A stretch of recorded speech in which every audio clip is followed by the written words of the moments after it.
ಕೃಷ್ಣಾಯ ವಾಸುದೇವಾಯ ಹರಯೇ ಪರಮಾತ್ಮನೆ ಪ್ರಣತ ಕ್ಲೇಶನಾಶಾಯ ಗೋವಿಂದಾಯ ನಮೋ ನಮಃ. ತಪಸ್ವಾಧ್ಯಾಯ ಶುಶ್ರೂಷಾ ಕೃಷ್ಣಪೂಜಾ ರಥಂ ಮುನಿಂ ವಿಶ್ವೇಶಮಿಷ್ಟದಂ ವಂದೇ ಪರಿವ್ರಾಟ್ ಚಕ್ರವರ್ತಿನ. ಇಂದು ಎರಡನೇ ಪರ್ವಸಭೆ. ಇಂದಿನ ವಿಷಯ ತಿರುವನಂತಪುರಂ ಕ್ಷೇತ್ರದಲ್ಲಿರುವ ಅನಂತ ಪದ್ಮನಾಭ ದೇವಸ್ಥಾನ ಮತ್ತು ಅಲ್ಲಿ ಪೂಜಾ ವಿಧಾನಗಳು. ಈ ತಿರುವನಂತಪುರಂ ಅಂದ ಕೇರಳದ ಕೊನೆಯ ಜಿಲ್ಲೆಯಾಗಿದೆ. ಈ ಜಿಲ್ಲೆಯ ಮಹಾತ್ಮೆ ಏನಂತ ಹೇಳಿದ್ರೆ, ಈ ತಿರುವನಂತಪುರ ಕ್ಷೇತ್ರದಲ್ಲಿ ನಾರಾಯಣ ಅನಂತಶಯನ ಆಗಿ ಅಲ್ಲಿ ಇದ್ದಾನೆ. ಈ ದೇವರನ್ನು ನೋಡಕ್ಕೆ ನಾವು ಒಂದು ಬಾಗಿಲಲ್ಲ, 3 ಬಾಗಿಲಿಂದ ನೋಡಬೇಕು. ಈ ದೇವರು ಆ ಊರಿನ ರಕ್ಷಕನಾಗಿದ್ದಾರೆ. 2008 2018ರಲ್ಲಿ ಊರಿಗೆಲ್ಲ ಸಮಸ್ಯೆ ಬರುವಾಗ ಈ ಅನಂತಶಯನ ಇದ್ದರಿಂದ ಆ ಸಮಸ್ಯೆ ಅನ್ನೋದು ಆ ಊರಿನಲ್ಲಿ ಆಗಲಿಲ್ಲ ಅಂತ ಒಂದು ನಮ್ಗೆ ಆ ಊರಿನವರಿಗೆ ನಂಬಿಕೆ ಇದೆ. ಅಂತಹ ದೇವಸ್ಥಾನದ ಬಗ್ಗೆ ಮಾತನಾಡಲು ಬರುತ್ತಿದ್ದಾರೆ ರವಿಪ್ರಸಾದಾಚಾರ್ಯ. ಇವರು ಆ ದೇವಸ್ಥಾನದಲ್ಲಿ 1 ವರ್ಷ ಅಲ್ಲ, ಅಲ್ಲಿ ಹೇಳೋ ಏನಂತ ಹೇಳಿದ್ರೆ 1 ವರ್ಷ ಪೂಜೆ ಮಾಡೋದೇ ತುಂಬಾ ಕಷ್ಟ ಅಂತ ಹೇಳಿ. ಆದರೆ ಇವರು ಸತತ 5 ವರ್ಷವಾಗಿ ಅಲ್ಲಿ ಪೂಜೆ ಮಾಡಿ ಆ ದೇವರ ಸೇವೆಯನ್ನು ಮಾಡಿದ್ದಾರೆ. ಈ ಜಗತ್ತಿನಲ್ಲಿ ಅಂತಹ ದೇವಸ್ಥಾನದಲ್ಲಿ ಪೂಜೆ ಮಾಡಿ ವಿದ್ಯಾಪೀಠದಲ್ಲಿ ಸುಧಾಮಂಗಲ ಮಾಡಿ ಲೌಕಿಕ ವಿದ್ಯೆಯಲ್ಲಿ CA ಮೊದಲಾದ ಅಧ್ಯಯನ ಮಾಡೋದು ತುಂಬಾ ಅಪರೂಪ. ಆದರೆ ಇವರು ಈ 3 ಮಾಡಿ ನಮ್ಮ ವಿದ್ಯಾಪೀಠದಲ್ಲೇ ಇವಾಗ ಸೇವೆಯನ್ನು ಸಲ್ಲಿಸ್ತಾ ಇದ್ದಾರೆ. ಅಂತಹ ರವಿಪ್ರಸಾದಾಚಾರ್ಯಗೆ ನಾನು ಸ್ವಾಗತವನ್ನು ಕೊಡ್ತಾ ಇದ್ದೇನೆ. ಆಚಾರ್ಯ ಸ್ವಾಗತ. ಹಾಗೆ ನಮ್ಮ ವಿದ್ಯಾರ್ಥಿಗಳಿಗೆ ಕೂಡ ಸ್ವಾಗತವನ್ನು ಕೊಡುತ್ತಾ ನನ್ನ ಸ್ವಾಗತ ವರ್ಷ ಆಚಾರ್ಯ.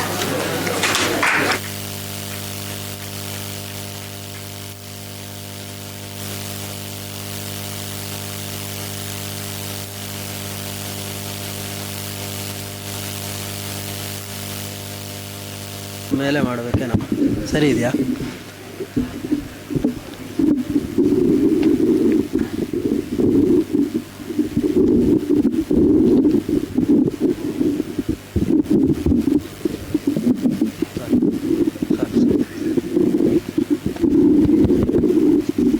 ಶ್ರೀ ಗುರುಭ್ಯೋ ನಮಃ. ಹರಿ ಓಂ. ವ್ಯಾಸಾಯ ಭವನಾಶಾಯ ಶ್ರೀಶಾಯ ಗುಣರಾಶಯೇ ಹೃದ್ಯಾಯ ಶುದ್ಧವಿದ್ಯಾಯ ಮಧ್ವಾಯ ಚ ನಮೋ ನಮಃ.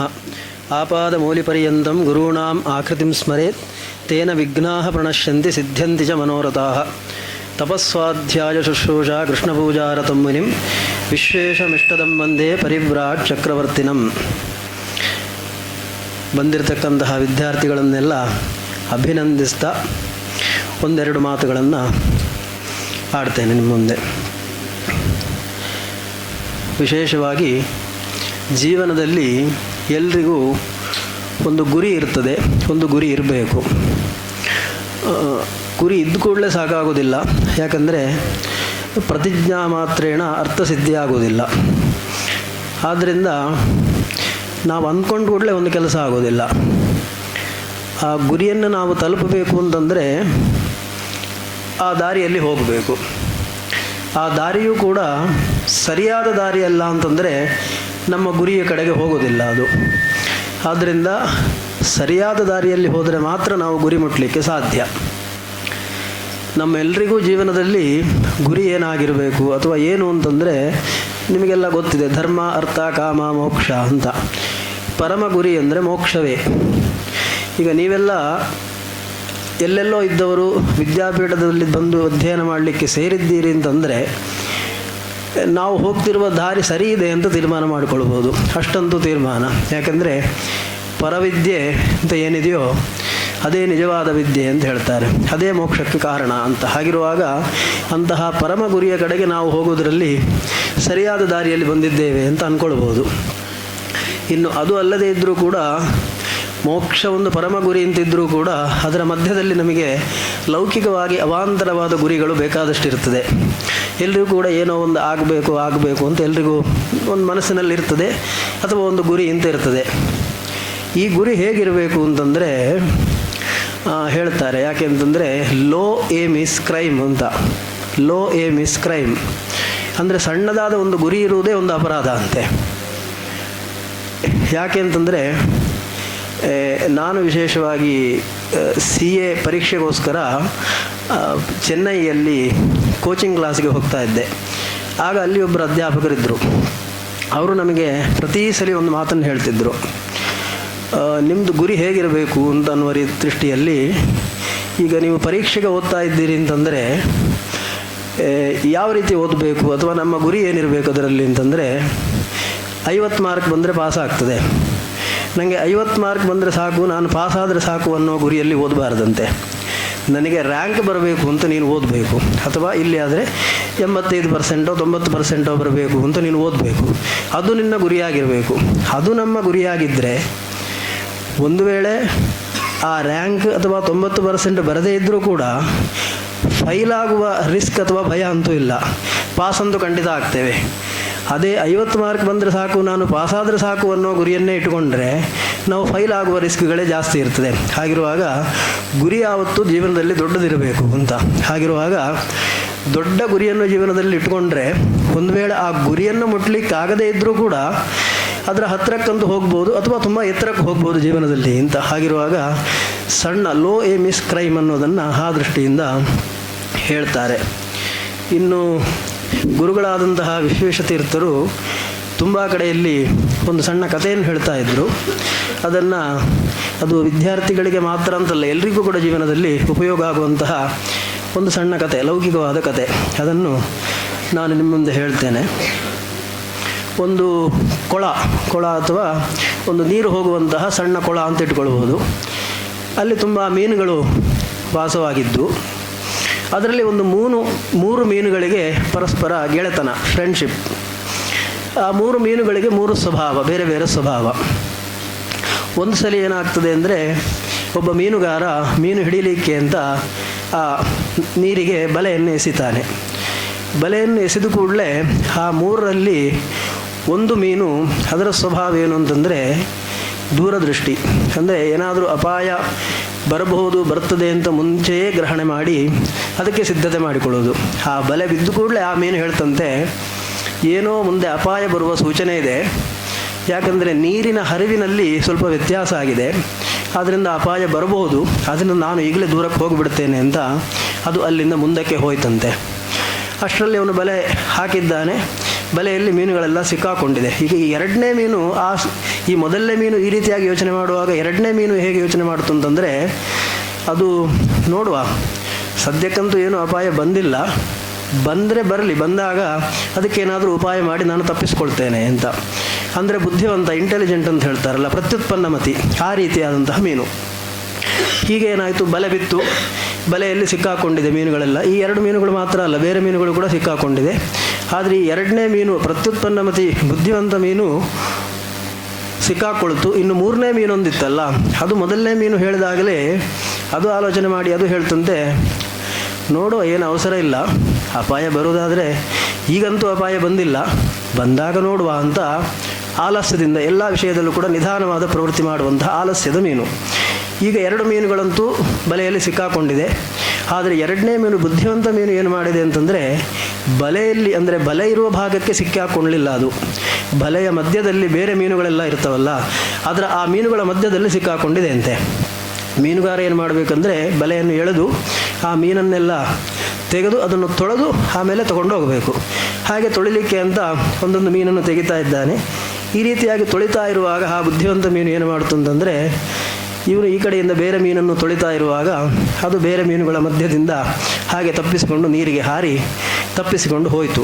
ಅದು ಬುದ್ಧಿವಂತಿಕೆಯಿಂದ ಆಪತ್ತು ಬಂದ ಕಾಲದಲ್ಲಿ ತನ್ನನ್ನು ರಕ್ಷಣೆ ಮಾಡಿಕೊಳ್ತು. ಇನ್ನು 3ನೇ ಮೀನು ನೋಡುವ ಅಂತ ನಿಧಾನವಾಗಿದ್ದದ್ದು ಅದು ಬಲೆಯಲ್ಲಿ ಸಿಕ್ಕಿಹಾಕ್ಕೊಂಡು ಜೀವನವನ್ನೇ ಕಳೆದುಕೊಳ್ಳುವ ಹಾಗೆ ಆಯಿತು. ಅದನ್ನೇ ಹೇಳ್ತಾರೆ, ಅನಾಘತ ವಿಧಾತಾಚ ಪ್ರತ್ಯುತ್ಪನ್ನ ಮತಿಸ್ಥತ ದ್ವಾವೇತೌ ಸುಖಮೇಧೇತೆ ಕ್ಲಿಶ್ಯತ್ಯಂತರಿತೋ ಜನಃ ಅಂತ. ಅನಾಗತ ವಿಧಾತ ಅಂತಂದರೆ ದೂರದೃಷ್ಟಿ ಇರುವವನು, ಇನ್ನು ಪ್ರತ್ಯುತ್ಪನ್ನ ಮತಿ ಅಂದರೆ ಬುದ್ಧಿವಂತನಾದವನು. ಇವರಿಬ್ಬರು ಕೂಡ ಜೀವನದಲ್ಲಿ ಸುಖವನ್ನು ಅಂದರೆ ಯಶಸ್ಸನ್ನು ಪಡೀತಾರೆ. ಅದರಲ್ಲಿ ಪ್ರತ್ಯುತ್ಪನ್ನ ಮತಿಗೆ ಸ್ವಲ್ಪ ರಿಸ್ಕ್ ಇದೆ, ತಪ್ಪಿಸ್ಕೊಳ್ಬೋದು, ಆದರೆ ತಪ್ಪಿಸ್ಕೊಳ್ಳಿಕ್ಕೆ ಆಗದೇ ಇದ್ದರೂ ಇರ್ಬೋದು. ಆದರೂ ಕೂಡ ಇವರಿಬ್ಬರಿಗೆ ಜೀವನದಲ್ಲಿ ಅಷ್ಟು ತೊಂದರೆ ಇಲ್ಲ. ಇನ್ನು ಅಂತರಿತೋ ಜನಃ ಅಂದರೆ ಮೂರನೇ ವಿಭಾಗದವರು ಎಲ್ಲವನ್ನು ನಿಧಾನ ಮಾಡಿ ನೋಡುವ ನೋಡುವ ನೋಡುವ ಅಂತ ಎಲ್ಲವನ್ನು ಮುಂದೆ ತಳ್ಳುವವರು ಯಾರಿರ್ತಾರೋ ಅವರಿಗೆ ಜೀವನದಲ್ಲಿ ಯಶಸ್ಸಿಲ್ಲ ಅಂತ. ವಿದ್ಯಾರ್ಥಿಗಳಿಗಾಗುವಾಗ ಬೇರೆ ಬೇರೆ ವಿದ್ಯಾರ್ಥಿಗಳಲ್ಲೂ ಕೂಡ ಬೇರೆ ಬೇರೆ ಮನೋಸ್ವಭಾವದವರು ಇರ್ತಾರೆ. ಕೆಲವರೇನೆಂದರೆ ಅವತ್ತವತ್ತು ಏನು ಪಾಠ ಆಗ್ತದೋ ಅದನ್ನು ಅವತ್ತಿಗೆ ಓದಬೇಕು, ಅವತ್ತೇ ಚಿಂತನೆ ಹೇಳಬೇಕು, ಚಿಂತನೆ ಮುಗಿಬೇಕು, ಓದಬೇಕು ಅಂತ. ಅದು ಆಗಲಿಲ್ಲ ಅಂದರೆ ಅವರಿಗೆ ಒಂದು ಟೆನ್ಷನ್, ಅಂದರೆ ಮುಂದೆ ಪರೀಕ್ಷೆಗೆ ಈಗಲಿಂದಲೇ ಸಿದ್ಧತೆ ಮಾಡಬೇಕು ಅಂತ ದೂರದೃಷ್ಟಿ ಇರುವವರು ಕೆಲವರು. ಇನ್ನು ಕೆಲವರು ಬುದ್ಧಿವಂತರು ಇರ್ತಾರೆ, ಪ್ರತ್ಯುತ್ಪನ್ನ ಮತಿಗಳು. ಅವರೇನು ಅಂತಂದರೆ ಅವರಿಗೆ ಪರೀಕ್ಷೆಯಲ್ಲಿ ಪಾಸಾಗಲಿಕ್ಕೆ ಇವತ್ತಿಂದಲೇ ಓದಬೇಕು ಅಂತಿಲ್ಲ. ಪರೀಕ್ಷೆಗೆ ಒಂದು ವಾರ ಇರುವಾಗಲೋ 2 ದಿನ ಇರುವಾಗಲೋ ಅಥವಾ ಕೊನೆಗೆ ಈಗ ವಾರ್ಷಿಕ ಪರೀಕ್ಷೆ ಅಂತಂದರೆ 1 ತಿಂಗಳಿದ್ದಾಗಲೋ ಅದನ್ನು ಹೇಗೆ ಓದಬೇಕು, ಹೇಗೆ ಪಾಸ್ ಆಗಬೇಕು ಅಂತ ಗೊತ್ತಿರುವವರು, ಅವರು ಬುದ್ಧಿವಂತರು ಅಂಥವ್ರು ಇರ್ತಾರೆ. ಇನ್ನು ಕೆಲವರು ಏನಂದರೆ ಈಗೇನು ಅರ್ಜೆಂಟ್ ಇಲ್ಲ, ನೋಡುವ ಪರೀಕ್ಷೆ ಬಂದಾಗ ನೋಡುವ ನೋಡುವ ನೋಡುವ ಅಂತ ಮುಂದೆ ಹಾಕ್ಕೊಂಡು ಹೋಗಿ ಅವರು ಕೊನೆಯವರೆಗೂ ಓದುವುದೇ ಇಲ್ಲ. ಅವರು ಪರೀಕ್ಷೆಯಲ್ಲಿ ಪಾಸ್ ಆಗಲಿಕ್ಕೆ ಸಾಧ್ಯ ಇಲ್ಲ. ಹಾಗೆ ಜೀವನದಲ್ಲೂ ಕೂಡ ಧರ್ಮಾಚರಣೆ ವಿಷಯದಲ್ಲೂ ಕೂಡ ಹಾಗೆ ಅಂತ ಸ್ವಾಮಿಗಳು ಹೇಳ್ತಾ ಇದ್ದರು. ಧರ್ಮಾಚರಣೆ ಅಥವಾ ಒಳ್ಳೆಯ ಕೆಲಸವನ್ನು ಮಾಡುವಾಗ ಅದನ್ನು ನಾಳೆ ಮಾಡುವುದನ್ನು ಇವತ್ತೇ ಮಾಡಬೇಕು, ಮಧ್ಯಾಹ್ನ ಮಾಡಬೇಕು ಅಂತಿದ್ದರೆ ಬೆಳಿಗ್ಗೆನೇ ಮಾಡಬೇಕು ಅಂತ. ಯಾಕೆಂತಂದರೆ ಸಾಧಾರಣವಾಗಿ ಎಲ್ಲರೂ, ಅದು ವಿದ್ಯಾರ್ಥಿಗಳು ಚಿಕ್ಕವರಿರುವಾಗಂತೂ ನಾವಿನ್ನೂ ಚಿಕ್ಕವರು, ದೊಡ್ಡದಾದ ಮೇಲೆ ನೋಡುವ ಅಂತ ಅಂದ್ಕೊಳ್ತೇವೆ. ದೊಡ್ಡದಾದಾಗ ಏನೋ ಒಂದು ಕೆಲಸ ವೃತ್ತಿ ಅಂತ ಅದಕ್ಕೆ ಹೋಗ್ತೇವೆ. ಈಗಂತೂ ಅದಕ್ಕೆ ಪುರ್ಸೋದಿಲ್ಲ, ಮುಂದೆ ರಿಟೈರ್ಡ್ ಆದಮೇಲೆ ನೋಡುವ ಅಂತ ಅಂದ್ಕೊಳ್ತಾರೆ. ರಿಟೈರ್ಡ್ ಆದಾಗ ಮಾಡುವ ಮನಸ್ಸಿದ್ರೂ ಕೂಡ ಅದಕ್ಕೆ ಬೇಕಾದಂತಹ ಚೈತನ್ಯ ಅಥವಾ ಸಾಮರ್ಥ್ಯ ಶರೀರದಲ್ಲಿ ಇರುವುದಿಲ್ಲ. ಹಾಗಿರುವಾಗ ಒಳ್ಳೆಯ ಕೆಲಸವನ್ನು, ಧರ್ಮಾಚರಣೆಯನ್ನು ಆದಷ್ಟು ಬೇಗ ಮಾಡಬೇಕು, ಈಗಲೇ ಒಳ್ಳೆಯ ದಿನ ಅಂತ ಹೇಳಿಕೊಂಡು ಶುರು ಮಾಡಬೇಕು ಅಂತ ಅನ್ನೋ ಅಭಿಪ್ರಾಯದಲ್ಲಿ ಈ ಕಥೆಯನ್ನು ಸ್ವಾಮಿಗಳು ಹೇಳ್ತಾ ಇದ್ದರು. ಇನ್ನು ಇವತ್ತಿನ ದಿನ ವಿಶೇಷವಾಗಿ ತಿರುವನಂತಪುರ ಕ್ಷೇತ್ರದ ಮಹಾತ್ಮೆ ಅಥವಾ ಅಲ್ಲಿಯ ಅನುಭವವನ್ನು ಹೇಳಬೇಕು ಅನ್ನುವ ಒಂದು ದೃಷ್ಟಿಯಲ್ಲಿ ಕೂತಿದ್ದೇನೆ. ತಿರುವನಂತಪುರಕ್ಕೆ ಇಲ್ಲಿ ಎಷ್ಟು ಜನ ಹೋಗಿದ್ದೀರಿ? ಅಥವಾ ತಿರುವನಂತಪುರವನ್ನು ಕೇಳದೇ ಇರುವವರು ಅಥವಾ ಆ ದೇವಸ್ಥಾನದ ಬಗ್ಗೆ ಗೊತ್ತೇ ಇಲ್ಲದೇ ಇರೋರು ಯಾರಾದರೂ ಇದ್ದೀರಾ? ಇದ್ದೀರಿ. ಹೋದವರು ಎಷ್ಟು ಜನ ಇದ್ದೀರಿ? ಸರಿ. ತಿರುವನಂತಪುರ ಅನ್ನೋದು ಈಗಾಗಲೇ ಅವನು ಹೇಳಿದಂತೆ ಕೇರಳದ ರಾಜಧಾನಿ ಅದು. ಕೇರಳದಲ್ಲಿ ಕೊನೆಯದಾಗಿ ಅಂದರೆ ಕನ್ಯಾಕುಮಾರಿಯ ತಮಿಳುನಾಡಿನ ಪಕ್ಕದಲ್ಲಿ ಬರುವಂತಹ ಒಂದು ಜಿಲ್ಲೆ. ಅಲ್ಲಿ ಅದರ ರಾಜಧಾನಿಯೇ ತಿರುವನಂತಪುರಂ, ಕೇರಳ ರಾಜ್ಯದ್ದು. ಅಲ್ಲಿ ಇರತಕ್ಕಂತಹ ದೇವಸ್ಥಾನ ಅನಂತ ಪದ್ಮನಾಭ ದೇವಸ್ಥಾನ. ಇದರ ವಿಶೇಷತೆ, ಇದರ ಮಹಾತ್ಮೆ ಏನು ಅಂತಂದರೆ, ನಮಗೆ ತೀರ್ಥ ಪ್ರಬಂಧ ನೋಡಿದರೂ ಕೂಡ ಕೊನೆಗೆ ವಾದಿರಾಜರು ಮುಗಿಸುವುದೇ ತೀರ್ಥ ಪ್ರಬಂಧವನ್ನು ಅನಂತಪುರದ ವರ್ಣನೆಯೊಂದಿಗೆ ಶ್ರೀಭೂಭ್ಯಾಂ ಕೃತಪಾದ ಸೇವನಂ ಅಂತ ಶುರು ಮಾಡಿಕೊಂಡು 5 ಶ್ಲೋಕಗಳಿಂದ ಅನಂತಪುರದ ವರ್ಣನೆಯನ್ನು ತೀರ್ಥ ಪ್ರಬಂಧದಲ್ಲಿ ಮಾಡ್ತಾರೆ. ಇನ್ನು ಇದರ ಮಹಾತ್ಮೆ ಅಥವಾ ಇದರ ವಿಷಯಗಳು ಎಲ್ಲಿ ಅಂದರೆ ಬ್ರಹ್ಮಾಂಡ ಪುರಾಣದಲ್ಲೂ ಕೂಡ ಅನಂತಪುರ ಕ್ಷೇತ್ರದ ಮಹಾತ್ಮೆಯನ್ನು ಹೇಳಿದ್ದು ನಮಗೆ ಸಿಗ್ತದೆ. ಅದರಲ್ಲಿ ವಿಶೇಷವಾಗಿ ಅನಂತಪುರ ಅಂತ ಅಥವಾ ತಿರುವನಂತಪುರ ಅಂತ ನಾವು ನೋಡಿದಾಗ ಅಲ್ಲಿ ಒಬ್ಬ ಮೂಲ ವ್ಯಕ್ತಿ ಅಥವಾ ಪುರುಷ ಅಂತ ನಮಗೆ ನೋಡಲಿಕ್ಕೆ ಸಿಗುವುದು ದಿವಾಕರ ಮುನಿ ಅಂತ ಹೇಳ್ತಾರೆ, ಅಥವಾ ಬಿಲ್ವಮಂಗಲ ಸಾಧು ಅಂತ ಹೇಳ್ತಾರೆ. ಇವರಿಗೆ ಆ ದೇವರು ಪ್ರತ್ಯಕ್ಷ ಆಗಿದ್ದು, ಇವರೇ ಮೊದಲನೇದಾಗಿ ದೇವರನ್ನು ಕಂಡವರು ಮತ್ತು ದೇವರನ್ನು ಪೂಜೆ ಮಾಡಿದವರು ಅಂತ.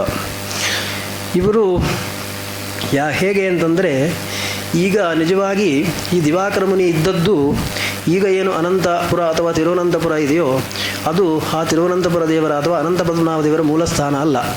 ಅವರ ಮೂಲಸ್ಥಾನ ಯಾವುದು ಅಂತಂದರೆ ಅನಂತಪುರ ಅಂತ ಕಾಸರಗೋಡು ಜಿಲ್ಲೆಯಲ್ಲಿ ಒಂದು ಜಾಗ ಇದೆ. ಕಾಸರಗೋಡು, ಕುಂಬ್ಳೆ, ಅದರ ಪಕ್ಕದಲ್ಲಿ ಅನಂತಪುರ. ಅದು ಈ ಬಿಲ್ವಮಂಗಲ ಸ್ವಾಮಿಗಳು ಅಥವಾ ದಿವಾಕರ ಮುನಿ ಇದ್ದಂತಹ ಜಾಗ. ಅದು ಪದ್ಮನಾಭ ದೇವರ ಮೂಲ ಜಾಗ. ಈ ಪದ್ಮನಾಭ ದೇವರು ಒಂದು ಮಗುವಿನ ರೂಪದಲ್ಲಿ ಈ ದಿವಾಕರ ಮುನಿಯ ಹತ್ರ ಬಂದರು, ಅವರ ಜೊತೆ ಇದ್ದರು ಅಂತ ಹೇಳ್ತಾರೆ. ಯೋಗಿ ದಿವಾಕರೋ ಭೂತ್ ಸರ್ವಕಾರ್ಯೇಷು ನಿಸ್ಪೃಹ ವಿರಕ್ತೋ ತೌಳವೋ ಯೋಗಿ ಹರಿಂ ಕ್ಷೀರಾಬ್ಧಿಶಾಯಿನಂ ಅಂತ ಶ್ಲೋಕ ಬರ್ತದೆ. ಈ ದಿವಾಕರ ಮುನಿ ಏನು ಅಂತಂದರೆ, ಅವರು ಸಂಸಾರವನ್ನೆಲ್ಲ ಬಿಟ್ಟು ತಮ್ಮ ಅಣ್ಣ ಹೆಂಡತಿ ಮಕ್ಕಳನ್ನೆಲ್ಲ ಬಿಟ್ಟು ಸನ್ಯಾಸಿ ಆಗ್ತೇನೆ ಅಂತ ಸನ್ಯಾಸಿಯಾದವರು. ಅಷ್ಟೇ ಅಲ್ಲ, ದೇವರನ್ನು ಸಾಕ್ಷಾತ್ಕಾರ ಮಾಡಿಕೊಳ್ಬೇಕು ಅಂತ ದಿನ ಭಕ್ತಿಯಿಂದ ಶ್ರದ್ಧೆಯಿಂದ ಪೂಜೆ ಮಾಡುವವರು. ಒಂದು ದಿನ ಏನಾಗಿದೆ ಅಂತಂದರೆ, ಒಬ್ಬ ಚಿಕ್ಕ ಬಾಲಕ ತುಂಬ ಮುದ್ದಾಗಿದ್ದಾನೆ, ತುಂಬ ಸುಂದರವಾಗಿದ್ದಾನೆ, ನೀಲವರ್ಣ, ನೀಲ ಕಮಲದಂತೆ ಅವನ ಮೈಬಣ್ಣ ಇತ್ತು ಅಂತ ಹೇಳ್ತಾರೆ. ಅದು ಸಾಕ್ಷಾತ್ ಸೈವ ಭಗವಾನ್ ಧೃತ ಬಾಲವೇಷ ಅಂತ, ಬಾಲಕನ ವೇಷವನ್ನು ಹಾಕಿಕೊಂಡು ಸಾಕ್ಷಾತ್ ಪದ್ಮನಾಭ ದೇವರೇ ಅಲ್ಲಿ ಬಂದಿದ್ದರಂತೆ ಆ ದಿವಾಕರ ಮುನಿ ಹತ್ರ. ನೋಡಿದ ಕೂಡಲೇ ದಿವಾಕರ ಮುನಿಗೆ ಆ ಮಗುವನ್ನು ನೋಡಿ ಅಷ್ಟೊಂದು ಮೋಹ. ಅದು ಸಾಮಾನ್ಯ. ಯಾಕೆಂತಂದರೆ ಮಕ್ಕಳೇ ಸ್ವಭಾವತಃ ಮುದ್ದಾಗಿರ್ತಾರೆ. ಯಾರಿಗೇ ಮಗುವನ್ನು ನೋಡಿದರೂ ಕೂಡ ಮಾತಾಡಬೇಕು, ಮುದ್ದಾಡಬೇಕು ಅಂತ ಅನಿಸುವುದು ಸಹಜ.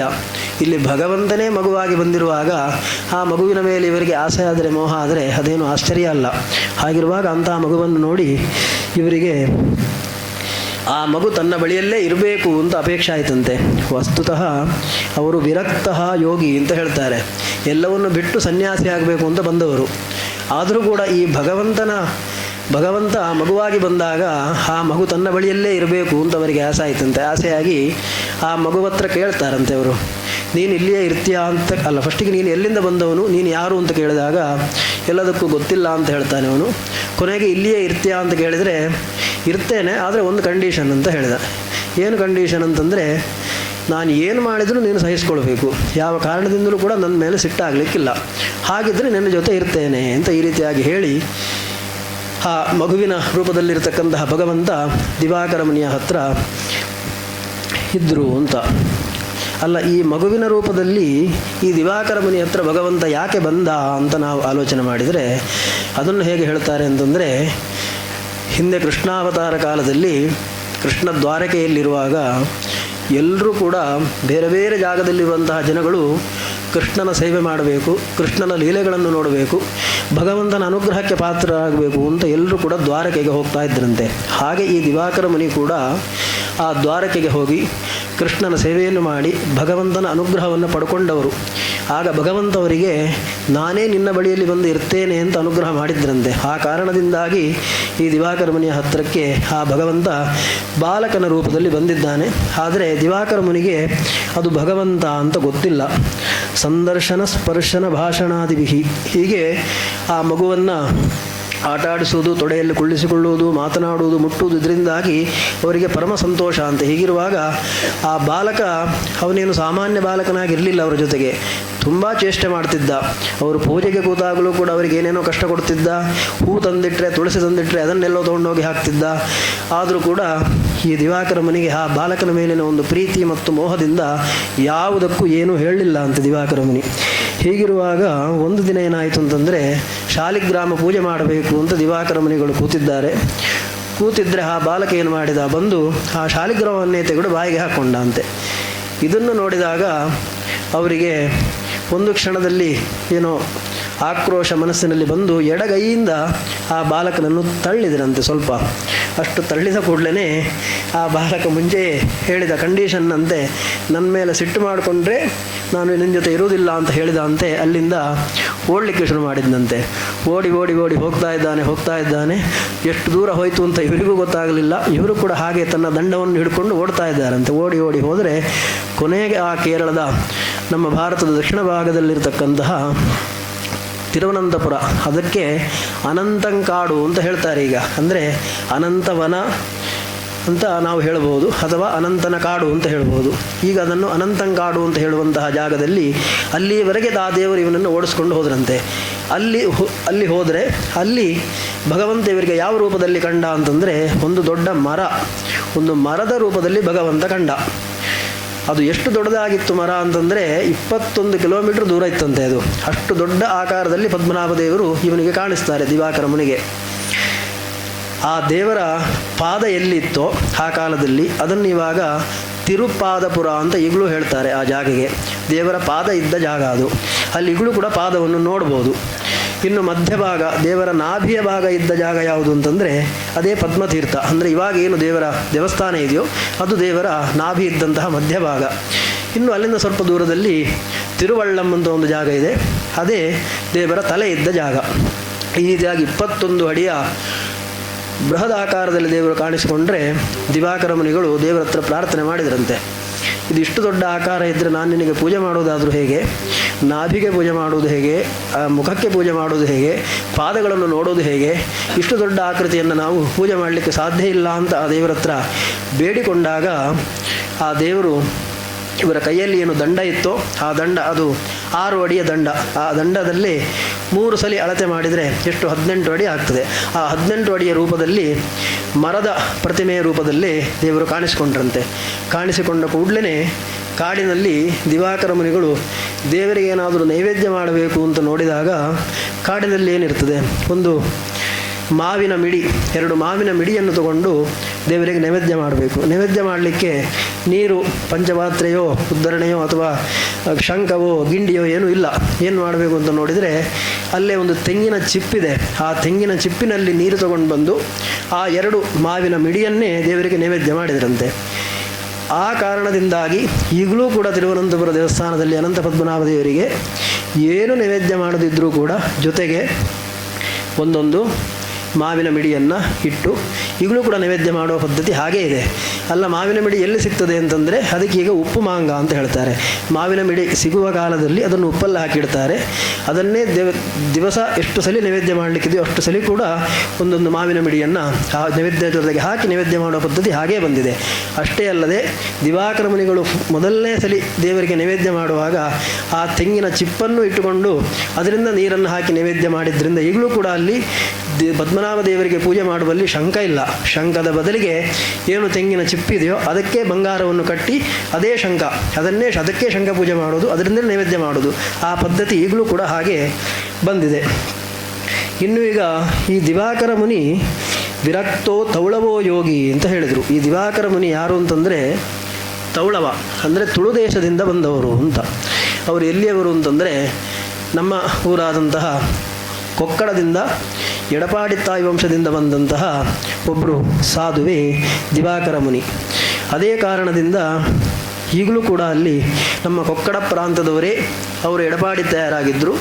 ಅದೇ ರೀತಿಯಾಗಿ ಕೊಕ್ಕಡ ಪ್ರಾಂತದಲ್ಲಿಯೇ ಅದೇ ಮೂಲಸ್ಥಾನವಾಗಿರುವಂತಹ ಒಂದು 4-5 ಕುಟುಂಬಗಳು, ಎಡಪಾಡಿತ್ತಾಯರು, ಶಬರಾಯರು, ತೋಡ್ತಿಲ್ಲಾಯರು, ಬಡಂಬಡಿತ್ತಾಯರು, ಉಪ್ಪಾರಣರು ಅಂತ ಹೀಗೆ ಒಂದು 5-6 ಕುಟುಂಬಗಳಿದೆ. ಅವರೇ ಕೂಡ ಈಗಲೂ ಕೂಡ ಅಲ್ಲಿ ಪೂಜೆ ಮಾಡುವಂತಹ ಪದ್ಧತಿ ಇದೆ. ಅಷ್ಟೇ ಅಲ್ಲ, ಈ ಕೇರಳದಲ್ಲಿರುವ ರಾಜರನ್ನೆಲ್ಲ ತೌಳವ ಪ್ರಿಯ ಅಂತ ಅವರು ಅನೇಕ ಗ್ರಂಥಗಳಲ್ಲಿ ಉಲ್ಲೇಖ ಮಾಡಿದ್ದನ್ನು ಹೇಳ್ತಾರೆ.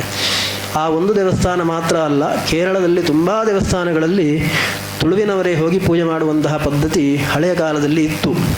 ಯಾವುದೋ ಕಾರಣ ಇರ್ಬೋದು, ಇವರ ಶಿಸ್ತೋ ಅಥವಾ ಮಂತ್ರವೋ ಅಥವಾ ಏನೋ ಅವರಿಗೆ ಆಕರ್ಷಣೆಯಾಗಿ ನಮ್ಮಲ್ಲೆಲ್ಲ ದೇವಸ್ಥಾನದಲ್ಲಿ ಇವರೇ ಪೂಜೆ ಮಾಡಬೇಕು ಅಂತ ಹೇಳಿಕೊಂಡು ಪೂಜೆಗೆ ಅವರನ್ನು ನಿಯೋಜನೆ ಮಾಡಿದ್ರಂತೆ.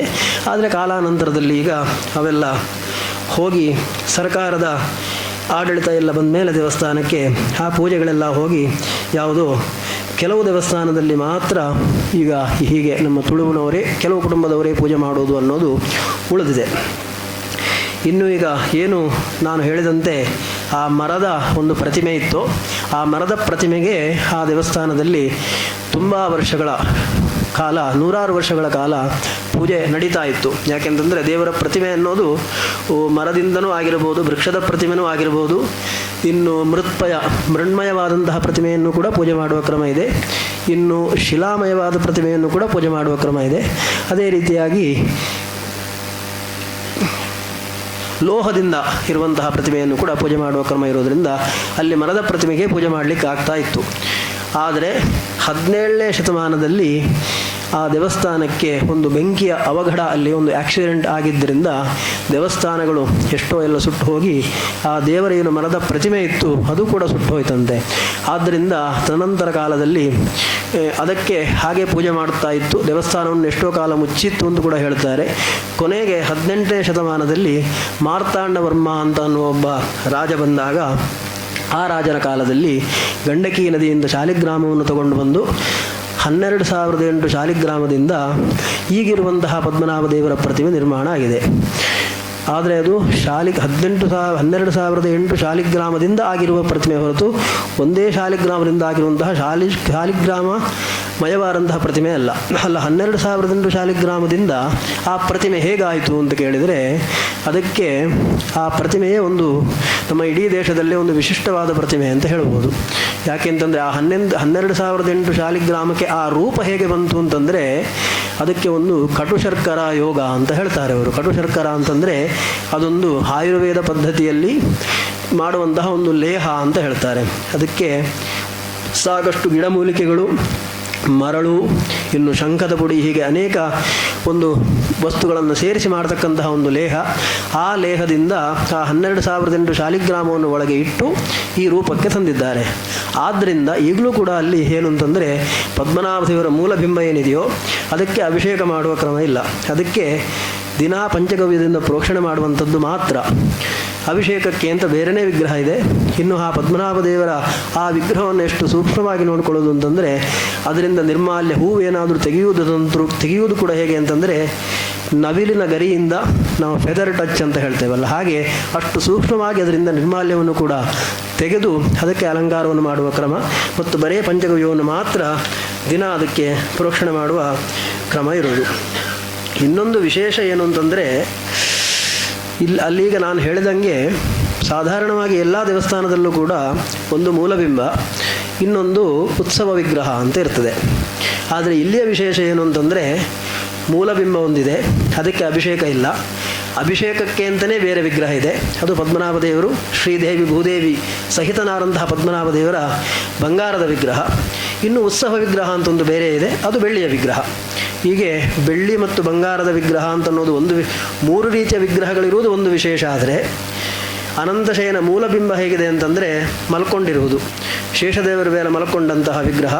ಒಂದು ಕೈಯಲ್ಲಿ ಎಡಗೈಯಲ್ಲಿ ತಾವರೆ ಹೂವು ಮತ್ತು ಬಲಗೈಯನ್ನು ಶಿವನ ತಲೆ ಮೇಲೆ ಇಟ್ಟ ಹಾಗೆ ಶಿವನಿಗೆ ಅನುಗ್ರಹ ಮಾಡುವ ಹಾಗೆ ಎರಡು ಕೈ ಇರುವಂತಹ ಮೂಲಬಿಂಬ, ಅದು ಶಯನ ಅಂದರೆ ಮಲ್ಕೊಂಡಿರತಕ್ಕಂತಹದ್ದು. ಇನ್ನು ಅಭಿಷೇಕಕ್ಕಿರುವಂತಹ ಪದ್ಮನಾಭ ದೇವರ ಬಂಗಾರದ ವಿಗ್ರಹ ನಿಂತಿರುವಂಥದ್ದು.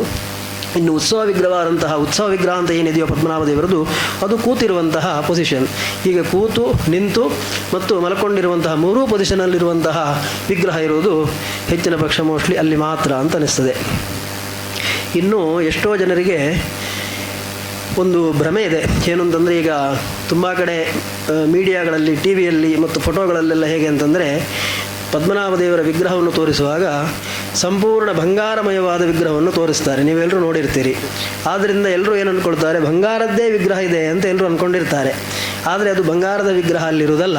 ಬಂಗಾರದ ವಿಗ್ರಹ ಇದೆ, ಅದು ಯಾವುದಂತಂದರೆ ಅಭಿಷೇಕಕ್ಕೆ ಇರುವಂಥದ್ದು. ಪದ್ಮನಾಭ ದೇವರು ಶ್ರೀದೇವಿ ಭೂದೇವಿ ಅದೇ ಒಂದೊಂದು ವಿಗ್ರಹಗಳು 20-25 kg ಇದೆ ಅದು ಕೂಡ. ಆದರೂ ಕೂಡ ಮೂಲ ವಿಗ್ರಹ ಏನಿದೆಯೋ ಅದು ಬಂಗಾರದ ವಿಗ್ರಹ ಅಲ್ಲ, ಶಾಲಿಗ್ರಾಮದಿಂದ ನಿರ್ಮಾಣವಾದಂತಹ ಕಡು ಶರ್ಕರಾಯೋಗರಿಂದ ನಿರ್ಮಾಣವಾದಂತಹ ವಿಗ್ರಹ ಅದು. ಅದಕ್ಕೆ ಬಂಗಾರದ ಆಭರಣಗಳಿದೆ. ಬಂಗಾರದ ಕೈಗೆ ಆಗುವಾಗ ಬಂಗಾರದ ಕವಚ ಇದೆ. ಹೀಗೆ ಒಂದೊಂದು ಬೆರಳಲ್ಲೂ ದೇವರಿಗೆ ರತ್ನಖಚಿತವಾದ ಉಂಗುರಗಳಿದೆ, ತಲೆಗೆ ರತ್ನಖಚಿತವಾದ ಕಿರೀಟ ಇದೆ.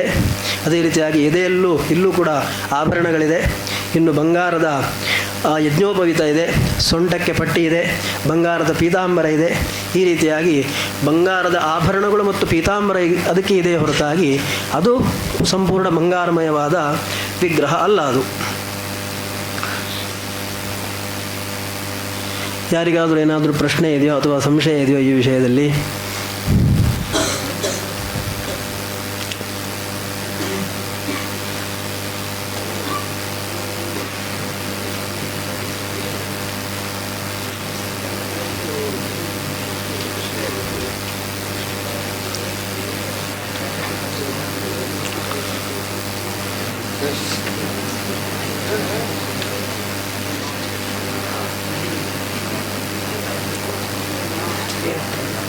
ಇನ್ನು ಆ ದೇವಸ್ಥಾನ ಅದರ ಪರಿಕಲ್ಪನೆ ಹೇಗೆ ಅಂತಂದರೆ ಕ್ಷೀರಸಾಗರ ಶಾಹಿ ಅಂತ ನಾವು ಹೇಳ್ತೇವೆ. ಅದೇ ರೀತಿಯಾಗಿ ಕ್ಷೀರಸಾಗರದಲ್ಲಿ ಮಲಗಿರುವಂತಹ ಪದ್ಮನಾಭ ದೇವರಂತಲೇ ಇವುಗಳು ಕೂಡ ನಾವು ಚಿಂತನೆ ಮಾಡೋದು. ಇನ್ನು ಗರ್ಭಗೃಹದಲ್ಲಿ ದೇವರ ಒಳಗೆ ಹೋಯಿತು ಅಂತಂದರೆ ಬೇರೆ ಭಕ್ತರಿಗೆಲ್ಲ ನೋಡಲಿಕ್ಕೆ ಹೇಗೆ ಅಂತಂದರೆ 3 ಬಾಗಿಲಿದೆ. ಮೊದಲನೇ ಬಾಗಿಲಲ್ಲಿ ದೇವರ ಶಿರಸ್ಸನ್ನು ನೋಡಬಹುದು. ಶಿರಸ್ಸಿನ ಕೆಳಗೆ ದೇವರ ಬಲಗೈಯ ಕೆಳಗೆ ಶಿವಲಿಂಗವನ್ನು ನೋಡಬಹುದು. ಮಧ್ಯಭಾಗದಲ್ಲಿ ದೇವರ ನಾಭಿಯಲ್ಲಿ ಕಮಲ, ನಾಭಿ ಕಮಲದಲ್ಲಿ ಬ್ರಹ್ಮದೇವರನ್ನು ನೋಡಬಹುದು. ಇನ್ನು ಅಲ್ಲಿ ಕೆಳಗಡೆ ಮಧ್ಯದಲ್ಲಿ ಅಭಿಷೇಕ ಮಾಡುವಂತಹ ವಿಗ್ರಹಗಳು ಜೊತೆಗೆ ಉತ್ಸವ ವಿಗ್ರಹವನ್ನು ನೋಡಬಹುದು. ಇನ್ನು ಕೊನೆಯ ಬಾಗಿಲಿನಲ್ಲಿ ದೇವರ ಪಾದವನ್ನು ನೋಡಬಹುದು. ಹಾಗೆ ಮಧ್ಯದಲ್ಲಿ ಆ ಕಡೆ ಈ ಕಡೆಯಲ್ಲಿ ಮೂಲಬಿಂಬಕ್ಕೆ ಇರುವಂತಹ ಶ್ರೀದೇವಿ ಭೂದೇವಿಯರ ರೂಪ ಇದೆ. ಇನ್ನು ಅಭಿಷೇಕ ವಿಗ್ರಹಕ್ಕೆ ಬೇರೆಯೇ ಶ್ರೀದೇವಿ ಭೂದೇವಿಯರು ಪದ್ಮನಾಭ ದೇವರ ಪಕ್ಕದಲ್ಲಿರ್ತಾರೆ. ಈ ರೀತಿಯಾಗಿದೆ. ಇನ್ನು ಸಂಪೂರ್ಣವಾಗಿ ದೇವರನ್ನು ನೋಡಬೇಕು ಅಂತಂದರೆ ಆ ಗರ್ಭಗುಡಿಯ ಒಳಗೆ ಹೋದರೆ ಮಾತ್ರ ಸಾಧ್ಯ, ಹೊರತಾಗಿ ಬೇರೆ ಯಾರಿಗೂ ಕೂಡ, ಬೇರೆ ಎಲ್ಲರೂ ಕೂಡ 3 ಬಾಗಿಲಿಂದ ನೋಡಬೇಕು. ಈ 3 ಬಾಗಿಲು ಯಾಕೆ? ಈ 3 ಬಾಗಿಲು ಯಾವುದರ ಪ್ರತಿನಿಧಿ ಅಂತ ಕೇಳಿದರೆ, ನಾವು ದೇವರನ್ನು ನೋಡಬೇಕು ಅಥವಾ ದೇವರನ್ನು ಹೇಗೆ ನಾವು ಸ್ಮರಣೆ ಮಾಡುವುದು ಅಥವಾ ದೇವರ ಹತ್ರ ಹೋಗಬೇಕು ಅಂತಂದರೆ ಶ್ರವಣ ಮನನ ಕೀರ್ತನ ಅಥವಾ ಶ್ರವಣ ಮನನ ನಿಧಿಧ್ಯಾಸನ ಅಂತ ಹೇಳ್ತಾರೆ. ಇದರ ಪ್ರತೀಕವಾಗಿ ಆ 3 ಬಾಗಿಲು ಅಂತ ಹೇಳ್ತಾರೆ. ಈ ರೀತಿಯಾಗಿ ಒಂದೊಂದು ಬಾಗಿಲಿಂದ ದೇವರ ಒಂದೊಂದು ಭಾಗವನ್ನು ನೋಡಿದರೆ ಕೊನೆಗೆ ದೇವರ ಪಾದವನ್ನು ನೋಡಿದಾಗ ಪಾದದರ್ಶನಂ ಪಾಪನಾಶನಂ ಅಂತ ಅಲ್ಲಿ ಎಲ್ಲರೂ ಜನಗಳು ನಂಬಿ ಆ ರೀತಿಯಾಗಿ ದರ್ಶನವನ್ನು ಮಾಡ್ತಾರೆ.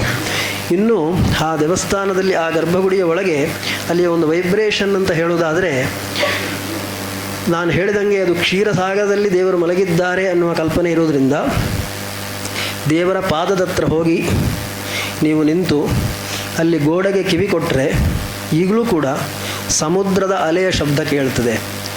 ಅದು ಇನ್ನು ಸಮುದ್ರದ ಅಲೆಯ ಶಬ್ದ ಅಂತಂದರೆ ಅಲ್ಲೇ ಹತ್ತಿರದಲ್ಲಿ ಸಮುದ್ರ ಇದ್ದರೆ ಅದರ ಅಲೆಯ ಶಬ್ದ ಕೇಳುವುದಲ್ಲ. ಅಲ್ಲಿ ಸಮುದ್ರ ಇದೆ, ಅದು ಇರೋದು 5-6 ಕಿಲೋಮೀಟರ್ ದೂರದಲ್ಲಿರೋದು. ಏನು ಕ್ಷೀರ ಸಮುದ್ರ ಇದೆಯೋ ಅದೇ ಸಮುದ್ರದ ಅಲೆಯ ಶಬ್ದ ಅಷ್ಟೊಂದು ಪ್ರಶಾಂತವಾಗಿದ್ದಾಗ ಈಗಲೂ ಕೂಡ ಕೇಳ್ತಾರೆ. ಇದನ್ನು ಮುಂಚಿನಿಂದಲೂ ಕೂಡ ಹೇಳ್ತಿದ್ರು ಎಲ್ಲರೂ ಕೂಡ. ಅಷ್ಟೊಂದು ಸನ್ನಿಧಾನ ಮತ್ತು ವೈಶಿಷ್ಟ್ಯ ಈಗಲೂ ಕೂಡ ಅಲ್ಲಿ ಇದೆ.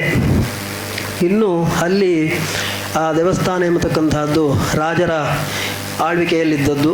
ರಾಜರು ಹೇಗೆ ಅಂತಂದರೆ ಒಂದು ಕಾಲದಲ್ಲಿ ತಮ್ಮ ರಾಜ್ಯವನ್ನೇ ದೇವರಿಗೆ ಸಮರ್ಪಣೆ ಮಾಡಿ ಅವರೆಲ್ಲ ಪದ್ಮನಾಭ ದಾಸರು ಅಂತ ಅವರಿಗೆ ಹೆಸರಿಟ್ಕೊಂಡ್ರು. ಅಂದರೆ ನಮ್ಮ ಪರವಾಗಿ ನಿಜವಾಗಿ ರಾಜ್ಯಭಾರ ಮಾಡುವಂಥವನು ದೇವರೇ, ಆದರೆ ದೇವರ ಪರವಾಗಿ ಅವರ ಪ್ರತಿನಿಧಿಯಾಗಿ ನಾವು ಇರ್ತೇವೆ ಅಂತನ್ನುವ ರೀತಿಯಲ್ಲಿ ಇವತ್ತಿಗೂ ಇದ್ದಾರೆ. ಈಗ ರಾಜರು ಅಂತ ಅಧಿಕೃತವಾಗಿ ಇಲ್ಲದೇ ಇದ್ದರೂ ಕೂಡ ಮೈಸೂರಿನಲ್ಲಿ ಎಲ್ಲ ಹೇಗೆ ಒಬ್ಬರು ರಾಜರ ಪ್ರತಿನಿಧಿ ಅಂತ ಇರ್ತಾರೆ, ಅದೇ ರೀತಿಯಾಗಿ ಇವತ್ತು ಕೂಡ ಅಲ್ಲಿ ರಾಜರ ಪ್ರತಿನಿಧಿ ಅಂತ ಇರ್ತಾರೆ. ಅವರು ಅದೇ ಕಾರಣದಿಂದ ದಿನ ಅಲ್ಲಿ ಬೆಳಿಗ್ಗೆ ಬಂದು ದೇವರ ದರ್ಶನವನ್ನು ಮಾಡ್ತಾರೆ. ಒಂದು ದಿನ ಬರಲಿಕ್ಕಾಗಲಿಲ್ಲ ಅಂದರೂ ಕೂಡ ಅದಕ್ಕೋಸ್ಕರ ದೇವರಿಗೆ ತಪ್ಪು ಕಾಣಿಕೆ ಅಂತ ಆಗುವಂತಹ ಒಂದು ಪದ್ಧತಿ ಈಗಲೂ ಕೂಡ ಅಲ್ಲಿ ಹಾಗೇ ಇದೆ. ಇನ್ನು ಅಲ್ಲಿ ವಿಶೇಷವಾಗಿ ನೈವೇದ್ಯಗಳು ತುಂಬ ವಿಶೇಷ ಅಂತ ಹೇಳ್ತಾರೆ, ಕೇಳ್ತೇವೆ ಕೂಡ. ಅದನ್ನು ವಾದಿರಾಜರು ಕೂಡ ಹೇಳುವಾಗ ಅವರ ಮಾತಿನಲ್ಲಿ ಹೇಳ್ತಾರೆ ಹಾಗೆ. ಇಲ್ಲಿ ಯಾಕೆ ನೀನು ಇಷ್ಟೊಂದು ಸುಖವಾಗಿ ಮಲಗಿದ್ದಿ, ಶ್ರೀದೇವಿ ಮತ್ತು ಭೂದೇವಿ ನಿನ್ನ ಪಾದ ಸೇವೆಯನ್ನು ಮಾಡ್ತಿದ್ದಾರೆ ಅನ್ನುವ ಕಾರಣದಿಂದಲೋ ಅಥವಾ ಇಲ್ಲಿ ವಿಶೇಷವಾದ ನೈವೇದ್ಯಗಳು ಸಿಗ್ತಾ ಇದೆ ಅನ್ನುವ ಕಾರಣದಿಂದ ಇಲ್ಲಿ ಸುಖವಾಗಿ ಮಲಗಿದ್ದೇನೋ ಅಂತ ವಾದಿರಾಜರು ಕೂಡ ಹೇಳಿದ್ದುಂಟು. ಅಲ್ಲಿ ವಿಶೇಷವಾಗಿ ನೈವೇದ್ಯಗಳು ಮುಂಚಿನ ಕಾಲದಲ್ಲಿ ಇನ್ನೂ ಜಾಸ್ತಿ ನೈವೇದ್ಯಗಳು ಪೂಜೆಗಳೆಲ್ಲ ಆಗ್ತಾ ಇತ್ತು ಅನ್ನೋದನ್ನು ನಾವು ಕೇಳ್ತೇವೆ. ಈಗ ಅಷ್ಟು ಇಲ್ಲದೇ ಇದ್ದರೂ ಕೂಡ ದಿನ ವಿಶೇಷವಾದ ನೈವೇದ್ಯಗಳಾಗಲಿಕ್ಕಿದೆ. ಇನ್ನು ವರ್ಷದಲ್ಲಿ 2 ದಿನ ವಿಶೇಷವಾಗಿ ಕರ್ಕಾಟಕ ಮಾಸದಲ್ಲಿ ಮತ್ತು ಮಕರ ಮಾಸದಲ್ಲಿ ರತ್ನ ಪಾಯಸ ಅಂತ ಹೇಳ್ತಾರೆ. ಅಂದರೆ ರತ್ನ ಖಚಿತವಾದಂತಹ ಒಂದು ಪಾತ್ರದಲ್ಲಿ ದೇವರಿಗೆ ಪಾಯಸವನ್ನಿಟ್ಟು ನೈವೇದ್ಯ ಮಾಡತಕ್ಕಂತಹದ್ದು. ಹೀಗೆ ಅನೇಕ ವಿಶೇಷವಾದಂತಹ ನೈವೇದ್ಯಗಳು ಉತ್ಸವಗಳು ಎಲ್ಲ ಬೇರೆ ದೇವಸ್ಥಾನದಂತೆ ಅಲ್ಲೂ ಕೂಡ ಇದೆ. ಅದರಲ್ಲಿ ನೈವೇದ್ಯದಲ್ಲಿ ಒಂದಷ್ಟು ಮಾತ್ರ ಸ್ವಲ್ಪ ವಿಶೇಷಗಳನ್ನು ನಾವು ನೋಡಬಹುದು. ಸಂಕ್ರಮಣ ಅಂತಲ್ಲ, ಕರ್ಕಾಟಕ ಮಾಸದಲ್ಲಿ ಅದೇನೆಂದರೆ ಕರ್ಕಾಟಕ ಮಾಸ ಮತ್ತು ಈ ಕರ್ಕಾಟಕ ಮಾಸಕ್ಕಿಂತ ಮುಂಚೆ ಅಂದರೆ ಮಿಥುನ ಮಾಸದ ಕೊನೆಗೆ 7 ದಿನ ದೇವರಿಗೆ ಗಂಧದ ಅಭಿಷೇಕ ಇದೆ. 7 ದಿನ ಒಂದೊಂದು ದೊಡ್ಡ ಬಂಗಾರದ ಕಲಶದಲ್ಲಿ ಗಂಧವನ್ನು ಕಲಶ ಅಭಿಮಂತ್ರಣೆ ಮಾಡಿ ದೇವರಿಗೆ ಅಭಿಷೇಕ ಇದೆ. ಅದು ಮುಗಿದ ನಂತರದಲ್ಲಿ ಅಂದರೆ ಅಲ್ಲ ಅದು ಅಭಿಷೇಕ ವಿಗ್ರಹಕ್ಕೆ ಅಭಿಷೇಕ. ಬಂಗಾರದ ಏನು ಪದ್ಮನಾಭ ದೇವರ ವಿಗ್ರಹ ಇದೆಯೋ ಅದಕ್ಕೆ ಅದನ್ನು ಆ ಗಂಧ ಅಂತಂದರೆ ಪ್ಯೂರ್ ಗಂಧ, ಅಷ್ಟು ಗಂಧ ಕೂಡ ದಿನ ತಳದೇ ಅಭಿಷೇಕ ಮಾಡ್ತಾರೆ. ಒಂದು ದೊಡ್ಡ ಬಂಗಾರದ ಕೊಡದಲ್ಲಿ ದಿನ ಅಭಿಷೇಕ ಬೇಕಾಗಲಿಕ್ಕಿದೆ, ಇಷ್ಟು ದೊಡ್ಡ ಕೊಳದಲ್ಲಿ ಅದನ್ನು ಈಗಲೂ ಮಾಡ್ತಾರೆ. ಅದು ಒಂದು ಮಿಥುನ ಮಾಸದಲ್ಲಿ ಶುರುವಾಗಿ ಕರ್ಕಾಟಕ ಮಾಸ ಶುರುವಾಗುವಂತಹ ದಿನದಲ್ಲಿ ಮುಗೀತದೆ. ಅದು ಮುಗಿದ್ರೆ ಅದರ ನಂತರದಲ್ಲಿ ಆ ವಿಶೇಷವಾಗಿ ನಾನೇನು ರತ್ನ ಪಾಯಸ ಅಂತ ಹೇಳಿದ್ನು ಅವತ್ತು ರತ್ನ ಪಾಯಸ ಇರೋದಕ್ಕೆ ಇನ್ನೂ ತುಂಬ ವಿಶೇಷ ಎಲ್ಲ ಭಕ್ಷ್ಯ ಭೋಜ್ಯಗಳಾಗಲಿಕ್ಕಿದೆ. ಅವತ್ತೊಂದು ವಿಶೇಷವಾಗಿ ಪೂಜೆ ಮಾಡಿ ದೇವರಿಗೆ ನೈವೇದ್ಯ ಮಾಡ್ತಾರೆ. ಹಾಗೆ ಮುಂದೆ ಮಕರ ಮಾಸದಲ್ಲಿ ಆಗೋರು ಕೂಡ ಧನುರ್ಮಾಸದ ಕೊನೆಯಲ್ಲಿ ಆ ಅಭಿಷೇಕ ಶುರುವಾಗ್ತದೆ 7 ದಿನದ್ದು. ಮಕರ ಮಾಸ ಶುರುವಾದಾಗ ಮಕರ ಸಂಕ್ರಾಂತಿಗೆ ಅಥವಾ ಅದರ ಮರುದಿನಕ್ಕೆ ಅದು ಮುಗೀತದೆ. ಮುಗಿದ ಕೂಡಲೇ ಆ ವಿಶೇಷ ದಿನದಲ್ಲಿ ದೇವರಿಗೆ ಒಂದು ಪೂಜೆ ಅಭಿಷೇಕ ಎಲ್ಲ ಮಾಡಿ ಆ ರತ್ನ ಪಾಯಸವನ್ನು ನೈವೇದ್ಯ ಮಾಡೋದು ಅಂತ ಅಲ್ಲಿಯ ಕ್ರಮ ಹಿಂದಿನಿಂದ ಬಂದದ್ದು ಈಗಲೂ ಕೂಡ ಹಾಗೇ ಇದೆ. ಇನ್ನು ಅಲ್ಲಿ ಪದ್ಮನಾಭ ದೇವರು ಮಾತ್ರ ಅಲ್ಲ, ಕೃಷ್ಣದೇವರ ಸನ್ನಿಧಾನ ಮತ್ತು ನರಸಿಂಹದೇವರ ಸನ್ನಿಧಾನ ಇದೆ. ನರಸಿಂಹದೇವರನ್ನೇ ಅಲ್ಲಿ ಕ್ಷೇತ್ರಪಾಲ ಅಂತ ಹೇಳ್ತಾರೆ. ಕೃಷ್ಣದೇವರು ಅದರ ಒಳಗಡೆ ಇದ್ದರೂ ಕೂಡ ಕೃಷ್ಣದೇವರ ದೇವಸ್ಥಾನ ಅನ್ನೋದು ಪ್ರತ್ಯೇಕ ದೇವಸ್ಥಾನ. ಯಾಕೆಂತಂದರೆ ಆ ದೇವಸ್ಥಾನಕ್ಕೆ ಪ್ರತ್ಯೇಕ ಧ್ವಜಸ್ತಂಭ ಇದೆ, ಪ್ರತ್ಯೇಕ ಬಲಿಗಲ್ಲುಗಳೆಲ್ಲ ಇದೆ. ಅದು ಪದ್ಮನಾಭ ದೇವಸ್ಥಾನಕ್ಕಿಂತಲೂ ಹಳೆಯ ದೇವಸ್ಥಾನ ಅಂತ ಹೇಳ್ತಾರೆ. ಇನ್ನು ನರಸಿಂಹದೇವರು ವಿಶೇಷ ಸನ್ನಿಧಾನ, ಉಗ್ರ ನರಸಿಂಹ. ಎಷ್ಟು ಹೇಳ್ತಾರೆ ಅಂತಂದರೆ ಹಿಂದಿನ ಕಾಲದಲ್ಲಿ ಸಿಂಹ ಗರ್ಜನೆ, ರಾತ್ರಿ ಹೊತ್ತು ಸಿಂಹ ಗರ್ಜನೆ ಕೇಳ್ತಿತ್ತಂತೆ. ಅಲ್ಲಿ 4 ಕಡೆ ಬಾಗಿಲಿದೆ, 4 ಕಡೆ ರಾತ್ರಿ ಕೂಡ 4 ಕಡೆ ಬಾಗಿಲಲ್ಲಿ ಕಾವಲುಗಾರ ಕೆಲಸ ಮಾಡಲಿಕ್ಕಿದೆ. ಈ ಸಿಂಹ ಗರ್ಜನೆಗೆ ಹೆದರಿ ಕೆಲಸ ಮಾಡಲಿಕ್ಕೆ ಯಾರೂ ನಿಲ್ತಾ ಇರಲಿಲ್ಲ ಅಂತ ಹಿಂದಿನವರು ಇತಿಹಾಸವನ್ನು ಹೇಳ್ತಾರೆ. ಆದರೆ ತದನಂತರದಲ್ಲಿ ಅಷ್ಟೇ ಅಲ್ಲ, ಇನ್ನೊಂದು ಅದಕ್ಕೆ ಈಗ ನಾವು ಏನು ನೋಡ್ಬೋದು ಅಂತಂದರೆ, ಅಲ್ಲಿ ನರಸಿಂಹದೇವರ ಎದುರುಗಡೆ ಎಷ್ಟೊತ್ತಿಗೆಲ್ಲ ಆ ದೇವಸ್ಥಾನ, ನರಸಿಂಹದೇವರ ದೇವಸ್ಥಾನ ಬಾಗಿಲು ತೆಗೆದು ದರ್ಶನಕ್ಕೆ ಬಿಟ್ಟಿರ್ತದೋ ಅಷ್ಟು ಹೊತ್ತೆಲ್ಲ ಎದುರುಗಡೆ ಕೂತು ಒಬ್ಬರು ರಾಮಾಯಣ ಪಾರಾಯಣ ಮಾಡ್ತಿರ್ತಾರೆ. ಯಾಕೆಂತಂದರೆ ನರಸಿಂಹದೇವರು ಸಿಟ್ಟು ಕಮ್ಮಿ ಆಗಬೇಕು ಅನ್ನೋ ಕಾರಣಕ್ಕೆ ರಾಮಾಯಣ ಪಾರಾಯಣ ಮಾಡ್ತಾರೆ ಅಂತ ಈಗಲೂ ಹೇಳ್ತಾರೆ. ಅಂತಹ ವಿಶೇಷವಾದಂತಹ ನರಸಿಂಹದೇವರ ಸನ್ನಿಧಾನ ಕೂಡ ಆ ಕ್ಷೇತ್ರದಲ್ಲಿದೆ. ಇನ್ನು ಎಷ್ಟೋ ಜನಕ್ಕೆ ಈಗಂತೂ ತಿರುವನಂತಪುರಂ ಅಥವಾ ಪದ್ಮನಾಭ ದೇವಸ್ಥಾನ ಅಂತ ಅಂದು ಕೂಡಲೇ ಅಲ್ಲಿ ಏನು ಬಂಗಾರ, ಸಂಪತ್ತು, ವೈಢೂರ್ಯ, ವಜ್ರ ವೈಢೂರ್ಯ ಅಂತ ಅದೇ ತಲೆಗೆ ಬರ್ತದೆ. ಅದು ಎಲ್ಲಿದೆ ಅಂತನೋ, ಅದನ್ನು ನಾವು ನೋಡ್ಬೋದಂತನೋ, ಎಷ್ಟಿದೆಯೋ, ಇದೆಯೋ ಇಲ್ವೋ, ನೀವು ನೋಡಿದ್ದೀರಾ ಅಂಥದ್ದೇ ಪ್ರಶ್ನೆಗಳು ಎಲ್ಲರದ್ದು ಇರ್ತದೆ. ಈ ಟೂರಿಸ್ಟ್ಗಳೆಲ್ಲ ಬಂದರೆ ಅಂತೂ ಅವರು ದೇವರೆಲ್ಲಿದ್ದಾರೆ ಅಂತಲೂ ಕೇಳೋದಿಲ್ಲ, ಖಜಾನ ಕಹ ಅಂತಲೇ ಕೇಳೋದವರು. ಅಂತಹ ಪರಿಸ್ಥಿತಿ ಇದೆ. ಹಾಗಿರುವಾಗ ನಿಮಗೂ ಏನಾದರೂ ಅಂತಹ ಸಂಶಯಗಳಿದ್ದರೆ, ಬಂಗಾರ ಎಲ್ಲ ಇರೋದು ಹೌದು, ಇದ್ದಿದ್ದು ಹೌದು. ಮುಂಚೆ ಎಲ್ಲ ಅದನ್ನು ಯಾವ ಕಾಲಕ್ಕೆ ಬೇಕೋ ಆವಾಗ ಹೋಗಿ ನೋಡುವಂತಹ ಪರಿಸ್ಥಿತಿಯೂ ಇತ್ತು. ಆದರೆ 2010-11ನೇ ಇಸವಿಯಲ್ಲೆಲ್ಲ ಏನು ಆ ಕೇಸುಗಳೆಲ್ಲ ಬಂದ ನಂತರದಲ್ಲಿ ಅದನ್ನೇನು ಲೆಕ್ಕ ಮಾಡಿದ್ರು, ಬಂಗಾರವನ್ನೆಲ್ಲ ಲೆಕ್ಕ ಮಾಡಿದ ನಂತರದಲ್ಲಿ ಎಲ್ಲಿತ್ತೋ ಅಲ್ಲಲ್ಲೇ ಅದನ್ನಿಟ್ಟು ಇವಾಗ ಕ್ಲೋಸ್ ಮಾಡಿ ಸುಪ್ರೀಂ ಕೋರ್ಟ್ ಆಜ್ಞೆಯ ಪ್ರಕಾರ ಸೀಲ್ ಮಾಡಿಟ್ಟಿದ್ದಾರೆ. ಈಗ ಅದನ್ನು ನೋಡಬೇಕು ಅಂದರೆ ಯಾರಿಗೂ ಸಾಧ್ಯ ಇಲ್ಲ. ಸುಪ್ರೀಂ ಕೋರ್ಟ್ನ ಆರ್ಡರ್ ಇದ್ದರೆ ಮಾತ್ರ ಅದನ್ನು ಮತ್ತೆ ತೆಗಿಲಿಕ್ಕೆ ಸಾಧ್ಯ. ಅದರಿಂದ ಸದ್ಯಕ್ಕೆ ಆ 2012ನೇ ಇಸ್ವಿಯ ನಂತರ ಅಲ್ಲಿಗೆ ಯಾರು ಹೋಗಲಿಕ್ಕೂ ಸಾಧ್ಯ ಇಲ್ಲ, ನೋಡಲಿಕ್ಕೂ ಸಾಧ್ಯ ಇಲ್ಲ. ಇನ್ನು ದೇವರಿಗೆ ವಿಶೇಷ ಸಂದರ್ಭದಲ್ಲಿ ಹಾಕಲಿಕ್ಕೆ ಅಂತ ಬೇಕಾದಷ್ಟು ಬಂಗಾರದ ಆಭರಣಗಳಿದೆ. ಅದೆಲ್ಲ ಯಾರು ಪೂಜೆ ಮಾಡ್ತಾರೋ ಅವರ ಕಂಟ್ರೋಲಲ್ಲೇ ಇರ್ತದೆ. ಅದನ್ನು ನಾವು ಯಾವಾಗ ಹಾಕಬೇಕು ಆ ದಿನಗಳಲ್ಲಿ ಹಾಕಿ ನಂತರ ಹಾಗೆ ತೆಗೆದಿಡ್ತೇವೆ. ಇದಿಷ್ಟು ಅಲ್ಲಿಯ ಮಹಾತ್ಮೆ ಅಥವಾ ವಿಶೇಷಗಳು. ಇನ್ನು ಅನುಭವ ಅಂತೇನಾದರೂ ಹೇಳೋದಿದ್ದರೆ, ಈಗ ದೇವರ ಬಗ್ಗೆ ಒಂದು ವಿಶ್ವಾಸ, ಭಕ್ತಿ, ಶ್ರದ್ಧೆ ಯಾವ ಮಟ್ಟಿಗೆ ಅಂತಂದರೆ ರಕ್ಷತೀತ್ಯೇವ ವಿಶ್ವಾಸ ಅಂತ ನಾವು ಹೇಳ್ತೇವೆ. ಅದನ್ನು ನನಗೆ ಅಲ್ಲಿ ಅಷ್ಟು 5-6 ವರ್ಷಗಳ ಕಾಲ ನಾನಿದ್ದಾಗ ಎಷ್ಟೋ ವಿಷಯಗಳು ಪ್ರತ್ಯಕ್ಷವಾಗಿ ನೋಡುವ ಹಾಗೆ ಆಯಿತು ಅಂತ ಹೇಳ್ಬೋದು. ದೇವಸ್ಥಾನ ಅಂತಂದರೆ ಅಲ್ಲಿ 3:30ಗೆ ದೇವಸ್ಥಾನ ಓಪನ್ ಆಗುತ್ತೆ. ಬೆಳಿಗ್ಗೆ 3:30ಗೆ ದೇವಸ್ಥಾನ ಓಪನ್ ಆದರೆ ಪೂಜೆಯವರು ಒಳಗೆ ಹೋದ ನಂತರದಲ್ಲೇ ಸಾರ್ವಜನಿಕರಿಗೆ ಒಳಗೆ ಹೋಗ್ಲಿಕ್ಕೆ ಬಿಡ್ತಾರೆ. ನಾವು 3:30ಗೆ ಒಳಗೆ ಹೋಗ್ತೀವಿ ಅಂತಂದರೆ ಅಲ್ಲಿ 3:15ಕ್ಕೆ ಬಂದು ಜನ ಕಾಯ್ತಾ ಇರ್ತಾರೆ ಒಳಗೆ ಹೋಗಲಿಕ್ಕೆ. ಅದು ಯಾರೋ ಟೂರಿಸ್ಟ್ಗಳು ದೂರ ದೂರದಿಂದ ಬಂದವನು, ಒಂದು ದಿನ ಬಂದು ದರ್ಶನ ಮಾಡಿ ಹೋಗುವವನು ಅಲ್ಲಿ ಕಾಯ್ತಾ ಇದ್ದಿದ್ರೆ ಅದು ವಿಶೇಷ ಅಲ್ಲ. ದಿನ ಬಂದು 3:15ಕ್ಕೆ 3:30ಗೆ ಅಲ್ಲಿ ನಿಂತು ಒಳಗೆ ಹೋಗ್ಲಿಕ್ಕೆ ಕಾಯ್ತಾ ಇರ್ತಾರೆ, ನಿರ್ಮಾಲ್ಯ ದರ್ಶನ ಮಾಡಬೇಕು ಅಂತ. ಅವರಿಗೆಲ್ಲ ಮಾತಾಡಿಸಿದರೆ ತುಂಬ ಜನ 3:30ಗೆ ನಿರ್ಮಾಲ್ಯ ದರ್ಶನ ಆಗಿ ಒಂದು 4-4:15 ಅಭಿಷೇಕ ಆಗ್ತದೆ. ಅಭಿಷೇಕ ನೋಡಲಿಕ್ಕೆ, ನಿರ್ಮಾಲ್ಯ ದರ್ಶನ ಮಾಡಲಿಕ್ಕೆ ಅಂತ ನಾನು 25 ವರ್ಷದಿಂದ ಬರ್ತಾ ಇದ್ದೇನೆ, ನಾನು 35 ವರ್ಷದಿಂದ ಬರ್ತಾ ಇದ್ದೇನೆ ಅಂತ ಹೇಳುವ ಸಾಕಷ್ಟು ಜನ ನೋಡ್ತೀನಿ ನಾನಲ್ಲಿ. ಅಂದರೆ ಆ ಜನರಿಗೆ ಪದ್ಮನಾಭ ನಮ್ಮನ್ನು ರಕ್ಷಣೆ ಮಾಡ್ತಾನೆ, ಆ ವಿಶ್ವಾಸ, ಆ ಶ್ರದ್ಧೆ, ಭಕ್ತಿ ಅನ್ನೋದು ಅಷ್ಟರ ಮಟ್ಟಿಗೆ ಇದೆ. ಅದನ್ನು ನಾವು ಅವರಲ್ಲಿ ದಿನ ದಿನ ನೋಡಲಿಕ್ಕೆ ಸಾಧ್ಯ ಅಂತ ನನಗೆ ಅನ್ನಿಸ್ತದೆ. ಇನ್ನು ನಿಮಗೇನಾದರೂ ಪ್ರಶ್ನೆಗಳು, ಸಂಶಯಗಳು ಅಂತಿದ್ದರೆ ಕೇಳ್ಬೋದು.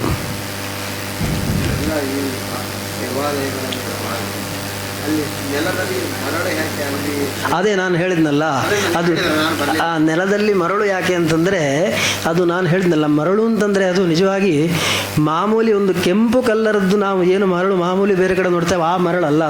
ಅದೊಂದು ಬಿಳಿ ಕಲ್ಲರ್ ಮರಳನ್ನು ತಂದು ಹಾಕ್ತಾರೆ. ಕ್ಷೀರ ಸಮುದ್ರದಲ್ಲೇ ದೇವರಿದ್ದಾರೆ ಅನ್ನೋ ಪರಿಕಲ್ಪನೆಗೋಸ್ಕರ ಬಿಳಿ ಕಲ್ಲರ್ ಮರಳನ್ನು, ಅದು ಏನಂದರೆ ಅಲ್ಲಿ 6 ವರ್ಷಕ್ಕೊಮ್ಮೆ ಲಕ್ಷದೀಪ ಅಂತ ಆಗುತ್ತೆ. ಈಗ 2020ರಲ್ಲಾಗಿತ್ತು ನಾನಿದ್ದಾಗ. ಈಗ ಮೊನ್ನೆ 2026ರಲ್ಲಿ ಜನವರಿಯಲ್ಲಿ, ಅಂದರೆ ಮಕರ ಮಾಸ, ಮಕರ ಸಂಕ್ರಾಂತಿಗೆ ಲಕ್ಷದೀಪ ಅಂತ ಆಗ್ತದೆ. ಆ 6 ವರ್ಷಕ್ಕೊಂದ್ಸಲಿ ಎಲ್ಲ ಮರಳನ್ನು ತೆಗೆದು ಹೊಸ ಮರಳು ತಂದು ಹಾಕ್ತಾರೆ. ಅದು ಬಿಳಿ ಕಲ್ಲರ್ ಮರಳು ಕ್ಷೀರ ಸಮುದ್ರ ಶಾಯಿ ದೇವರು ಅಂತನ್ನುವ ಪ್ರತೀಕವಾಗಿ ಅದನ್ನು ಹಾಕುವುದು ಅಂತ ಹೇಳ್ತಾರೆ.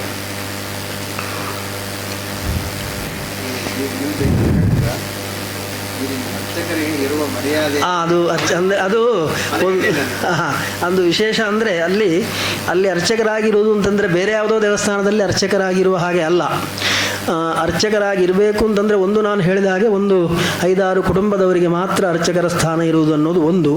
ಇನ್ನೊಂದೇನೆಂದರೆ ಅರ್ಚಕರಾಗಿರಬೇಕು ಅಂತಂದರೆ ಅಲ್ಲಿ ನಿಮಗೆ ಇಡೀ ಅವ್ರದ್ದು ಹೆಚ್ಚಿನ ಪಕ್ಷ ಅಂದರೆ ಅವರ ಕಲ್ಪನೆ ಹೇಗಿತ್ತು ಅಂತಂದರೆ, ರಾಜರ ಕಾಲದಿಂದ ಬಂದ ಕಲ್ಪನೆ ಏನು ಅಂತಂದರೆ, ಅವನು ದೇವರ ಪೂಜೆ ಮಾಡಲಿಕ್ಕೆ ಬಂದ ಅಂದರೆ ಅವನು ಅದನ್ನು ಮಾತ್ರ ಮಾಡಬೇಕು ಅಂತ, ಅವನಿಗೆ ಅಷ್ಟು ಅದರಲ್ಲಿ ಕಾನ್ಸಂಟ್ರೇಷನ್ ಇರಬೇಕು ಅಂತನೋ ಏನೋ. ಅವನು ಎಲ್ಲಿಗೂ ಹೋಗಲಿಕ್ಕಿಲ್ಲ, ದೇವರ ಪೂಜೆ ಮಾಡೋದು. ಅವನಿಗೊಂದು ಮಠ ಅಂತಿದೆ, ಅದಕ್ಕೆ ಪೂಜೆ ಮಾಡುವವರ ಮಠ ಅಂತಲೇ ಹೆಸರು. ಅದಕ್ಕೆ ಮಠಕ್ಕೆ ಬರಬೇಕು, ಪೂಜೆ ಮುಗಿಸಿ ಮಠಕ್ಕೆ ಕರ್ಕೊಂಬಂದು ಬಿಡ್ತಾರೆ. ಅದೇ ರೀತಿಯಾಗಿ ಪೂಜೆಗೆ ಏನು ಸಮಯ ಆದಾಗ ಬೆಳಿಗ್ಗೆ 3:00 ಬಂದು ಕರ್ಕೊಂಡು ಹೋಗ್ತಾರೆ. ಮಧ್ಯಾಹ್ನ 12:45 1 ಗಂಟೆಗೆ ಮುಗೀತದೆ, ಅಷ್ಟೊತ್ತಿಗೆ ವಾಪಸ್ ಬಂದು ಬಿಡ್ತಾರೆ.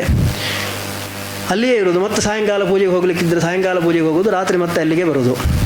ಒಂದು ಬ್ರಹ್ಮಚರ್ಯದಲ್ಲಿದ್ದು ಪೂಜೆ ಮಾಡಬೇಕು. ಹೆಂಡತಿ ಮಕ್ಕಳಲ್ಲಿ ಬರಲಿಕ್ಕಿಲ್ಲ. ಇನ್ನು ಅದು ಬಿಟ್ಟು ನೀವು ಎಲ್ಲೂ ಹೊರಗೆ ಹೋಗಲಿಕ್ಕೆ ಇಲ್ಲ. ಹೊರಗಿನ ಜಗತ್ತಿನಲ್ಲಿ ನಿಮಗೆ ಸಂಪರ್ಕವೇ ಇಲ್ಲ. ಹೊರಗೆ ಹೋಗೋದು ಅಂತಂದರೆ ಪೂಜೆ ಬಿಟ್ಟು ಹೋಗೋದು ಅಂತಲೇ ಅರ್ಥ. ನೀವು 2 ಸಲ ವರ್ಷಕ್ಕೆ ಹೊರಗೆ ಹೋಗಲಿಕ್ಕಿದೆ. ಯಾವಾಗ ಅಂದರೆ ದೇವರು ಅವಭೃತ ಸ್ನಾನಕ್ಕೋಸ್ಕರ ಸಮುದ್ರಕ್ಕೆ ಹೋಗ್ತಾರೆ. ವರ್ಷದಲ್ಲಿ 2 ಉತ್ಸವ ಆಗುತ್ತೆ. ಒಂದು ತುಲಾ ಮಾಸದಲ್ಲಿ ಅಂದರೆ ಅಕ್ಟೋಬರ್ ನವಂಬರಲ್ಲಿ ಬರುತ್ತೆ. ಇನ್ನೊಂದು ಮೀನ ಮಾಸ ಅಂದರೆ ಮಾರ್ಚ್ ಏಪ್ರಿಲಲ್ಲಿ ಬರುತ್ತೆ. 10 ದಿನದ ಉತ್ಸವ. ಆ 10 ದಿನದ ಉತ್ಸವ ಟೈಮಲ್ಲಿ ಕೊನೆಗೆ 10ನೇ ದಿನ ದೇವರ ಅವಭೃತ ಸ್ನಾನಕ್ಕೆ ಅಂತ ಸಮುದ್ರಕ್ಕೆ ಹೋದಾಗ ನಾವು ಕೂಡ ದೇವರೊಟ್ಟಿಗೆ ಹೋಗಿ ಬರಲಿಕ್ಕಿದೆ. ಅಷ್ಟು ಮಾತ್ರ. ನಾವು ಹೊರಗೆ ನಡೆಯುವುದು ಅಥವಾ ಹೊರಗೆ ಹೋಗೋದು ಅಂತಂದರೆ ಆ 2 ದಿನಗಳಲ್ಲಿ ಮಾತ್ರ ಇಡೀ ವರ್ಷಗಳಲ್ಲಿ. ಇನ್ನು ಹೊರಗೆ ಹೋಗೋದು, ನೀವು ಆಸ್ಪತ್ರೆಗೂ ಕೂಡ ಹೋಗಲಿಕ್ಕಿಲ್ಲ. ನಿಮಗೇನು ಸಮಸ್ಯೆ ಇದ್ದರೂ ಕೂಡ ಅಲ್ಲಿಯೇ ಡಾಕ್ಟರ್ ಬರ್ತಾರೆ. ಒಂದು ವೇಳೆ ನಿಮಗೇನಾದರೂ ಸರ್ಜರಿ ಆಗಬೇಕು ಅನ್ನೋ ಪರಿಸ್ಥಿತಿ ಬಂದರೆ ನೀವು ಹೊರಗೆ ಹೋಗಬೇಕಷ್ಟೇ, ಪೂಜೆ ಬಿಟ್ಟು ಹೋಗಬೇಕಷ್ಟೇ. ಅದು ಬಿಟ್ಟು ಬೇರೆ ವ್ಯವಸ್ಥೆ ಇಲ್ಲ, ಬೇರೆ ದಾರಿ ಇಲ್ಲ. ಅಷ್ಟು ಕಟ್ಟುನಿಟ್ಟಾಗಿ ಹಿಂದೆ ಶುರು ಮಾಡಿದ್ದನ್ನು ಈಗಲೂ ಕೂಡ ಹಾಗೆ ಮುಂದುವರಿಸಿಕೊಂಡು ಹೋಗ್ತಾ ಇದ್ದಾರೆ. ಅದೇ ಪರ್ಯಾಯ ಅಂತಂದರೆ 2 ವರ್ಷ ಅಂತಿರುತ್ತೆ. ಇದು ಹೇಗೆ ಅಂತಂದರೆ, ನೀವು 1 ವರ್ಷದಲ್ಲೇ ಬೇಕಿದ್ದರೆ ಸಾಕು ಅಂತಂದ್ರೂ ಬಿಟ್ಟು ಬರ್ಬೋದು. ಇನ್ನು ನಿಮಗೆ ಸಾಮರ್ಥ್ಯ ಇದೆ, ಇಚ್ಛೆ ಇದೆ, ಮಾಡ್ತೀನಿ ಅಂತಂದರೆ 5-6 ವರ್ಷ ಬೇಕಿದ್ದರೂ ಮಾಡ್ಬೋದು. ಹಾಂ, ಮತ್ತೆ ಹಾಗೆ ಹೋಗುವ ಪದ್ಧತಿ ಇಲ್ಲಿವರೆಗೆ ಇಲ್ಲ. ಯಾಕಂದರೆ ಒಬ್ಬರಿಗೆ ಒಂದೇ ಸಲ ಪೂಜೆ ಅಂತ. ಅದು ಮುಂಚಿನ ಕಾಲದಲ್ಲೆಲ್ಲ ಹೇಗೆ ಅಂತಂದರೆ, ಒಂದಷ್ಟು ವಯಸ್ಸಾದ ಮೇಲೆ ಅವರ ಸಾಂಸಾರಿಕ ಜವಾಬ್ದಾರಿಗಳೆಲ್ಲ ಕಳೆದ ಮೇಲೆ ವಿರಕ್ತನಾಗಿ ಕೊನೆಗೆ ದೇವರ ಹತ್ರ ಹೋಗ್ತೇನೆ ಅಂತ ಪೂಜೆ ಮಾಡಿ, ಒಬ್ಬರು ನಮ್ಮ ಎಡಪಾಡಿ ತಾಯಿರೆ ಒಬ್ಬರು ಹಿಂದಿನ ಕಾಲದಲ್ಲಿ 18 ವರ್ಷ ಪೂಜೆ ಮಾಡಿದ್ದಾರೆ. ಅವರು ಪೂಜೆ ಮಾಡಿದ ಮೇಲೆ ಬೇರೆ ಎಲ್ಲಿಗೂ ಹೋಗಲಿಲ್ಲ, ಆಸ್ಪತ್ರೆಗೆ ಹೋಗಿದ್ದವರು.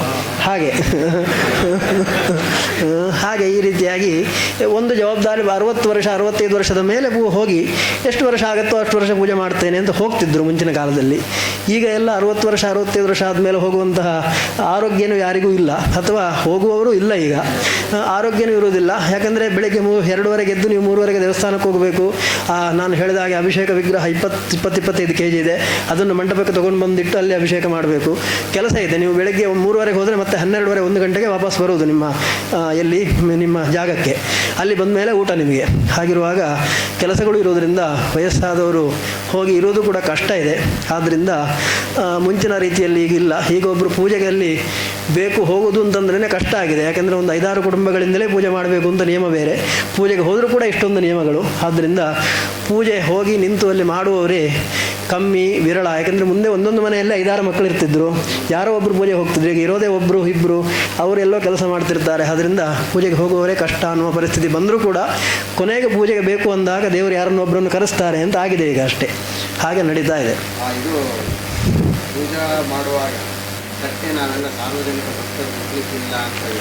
ಅದು ಏನು ಅಂತಂದರೆ, ಅದು ಎದುರುಗಡೆ ಒಂದು ಮಂಟಪ ಇದೆ. ಆ ಮಂಟಪದಲ್ಲಿ ಅಂದರೆ ದರ್ಶನ ಮಾಡಲಿಕ್ಕೆ ಆ ಮಂಟಪದಲ್ಲೇ ಹೋಗಿ ದರ್ಶನ ಮಾಡೋದು. ಬಟ್ ಬೆಳಗ್ಗೆ ಹೊತ್ತು ಅಭಿಷೇಕ ಆಗುವಾಗ ಅದು ಒಂದೇ ಕಲ್ಲಿನ ಮಂಟಪ. ಅದು ಏಕಶಿಲಾ ಮಂಟಪ. ಅದು ಅಷ್ಟೇ ಉದ್ದ ಇದೆ. ಅದು ಕೂಡ 18 ಅಡಿ ಇದೆ.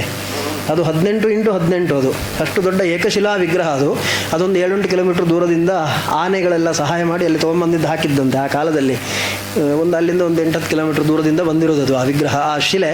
ಅದು ಏಕಶಿಲಾ ಆಗಿರೋದ್ರಿಂದ ಅದರಲ್ಲಿ ಶುದ್ಧದಲ್ಲಿ ಮಡಿಯಲ್ಲಿ ಏನಾದರೂ ಕಾರ್ಯಕ್ರಮ ಆಗ್ತಾ ಇದ್ದರೆ ಅದನ್ನು ಬೇರೆಯವರು ಮುಟ್ಟಬಾರದು ಅನ್ನೋ ಸಂಪ್ರದಾಯ ಈಗಲೂ ಇದೆ. ಅಲ್ಲೀಗ ಪೂಜೆಯವರು ಅಂತಂದರೆ ಮಡಿಯ ವಿಷಯದಲ್ಲೂ ಕೂಡ ಅವಗಾಹನ ಸ್ನಾನ ಮಾಡಿ ಶುದ್ಧವಾಗಿಯೇ ಪೂಜೆಗೆ ಹೋಗಬೇಕು.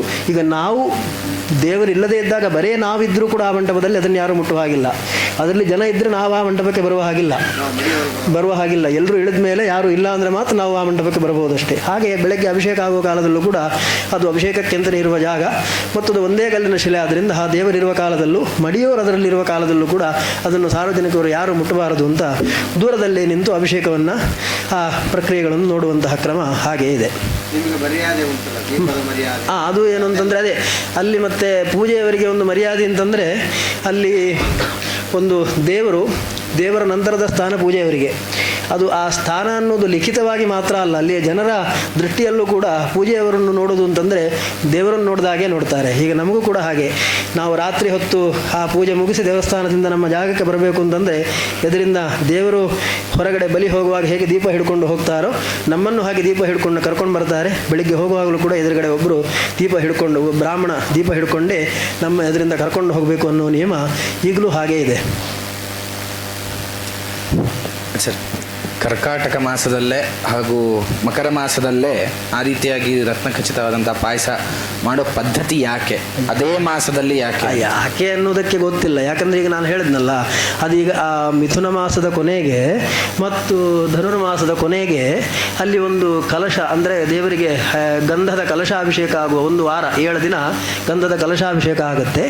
ಅದಾದ ಕೂಡಲೇ ಆ ಪೂಜೆಯನ್ನು ಮಾಡೋದು ಅಂತ ಹಿಂದಿನಿಂದ ಒಂದು ಸಂಪ್ರದಾಯ ಬಂದಿದೆ ಅಂತ ಬಿಟ್ಟರೆ ಅದಕ್ಕೆ ಬೇರೆ ಏನು ಕಾರಣಗಳೇನೂ ಇಲ್ಲ. ಅಷ್ಟೇ. ಪರ್ವಕಾಲ ಅಂತ ಅಂದ್ಕೊಂಡು ಹೌದು ಪರ್ವಕಾಲ ಅಂತ ಅಂದ್ಕೊಂಡು ಆ ಕಾಲದಲ್ಲಿ ದೇವರಿಗೆ ವಿಶೇಷವಾಗಿ ಅಭಿಷೇಕ, ಪೂಜೆ, ನೈವೇದ್ಯಾದಿಗಳನ್ನು ಮಾಡಬೇಕು ಅನ್ನೋ ಉದ್ದೇಶ ಇರಬಹುದು.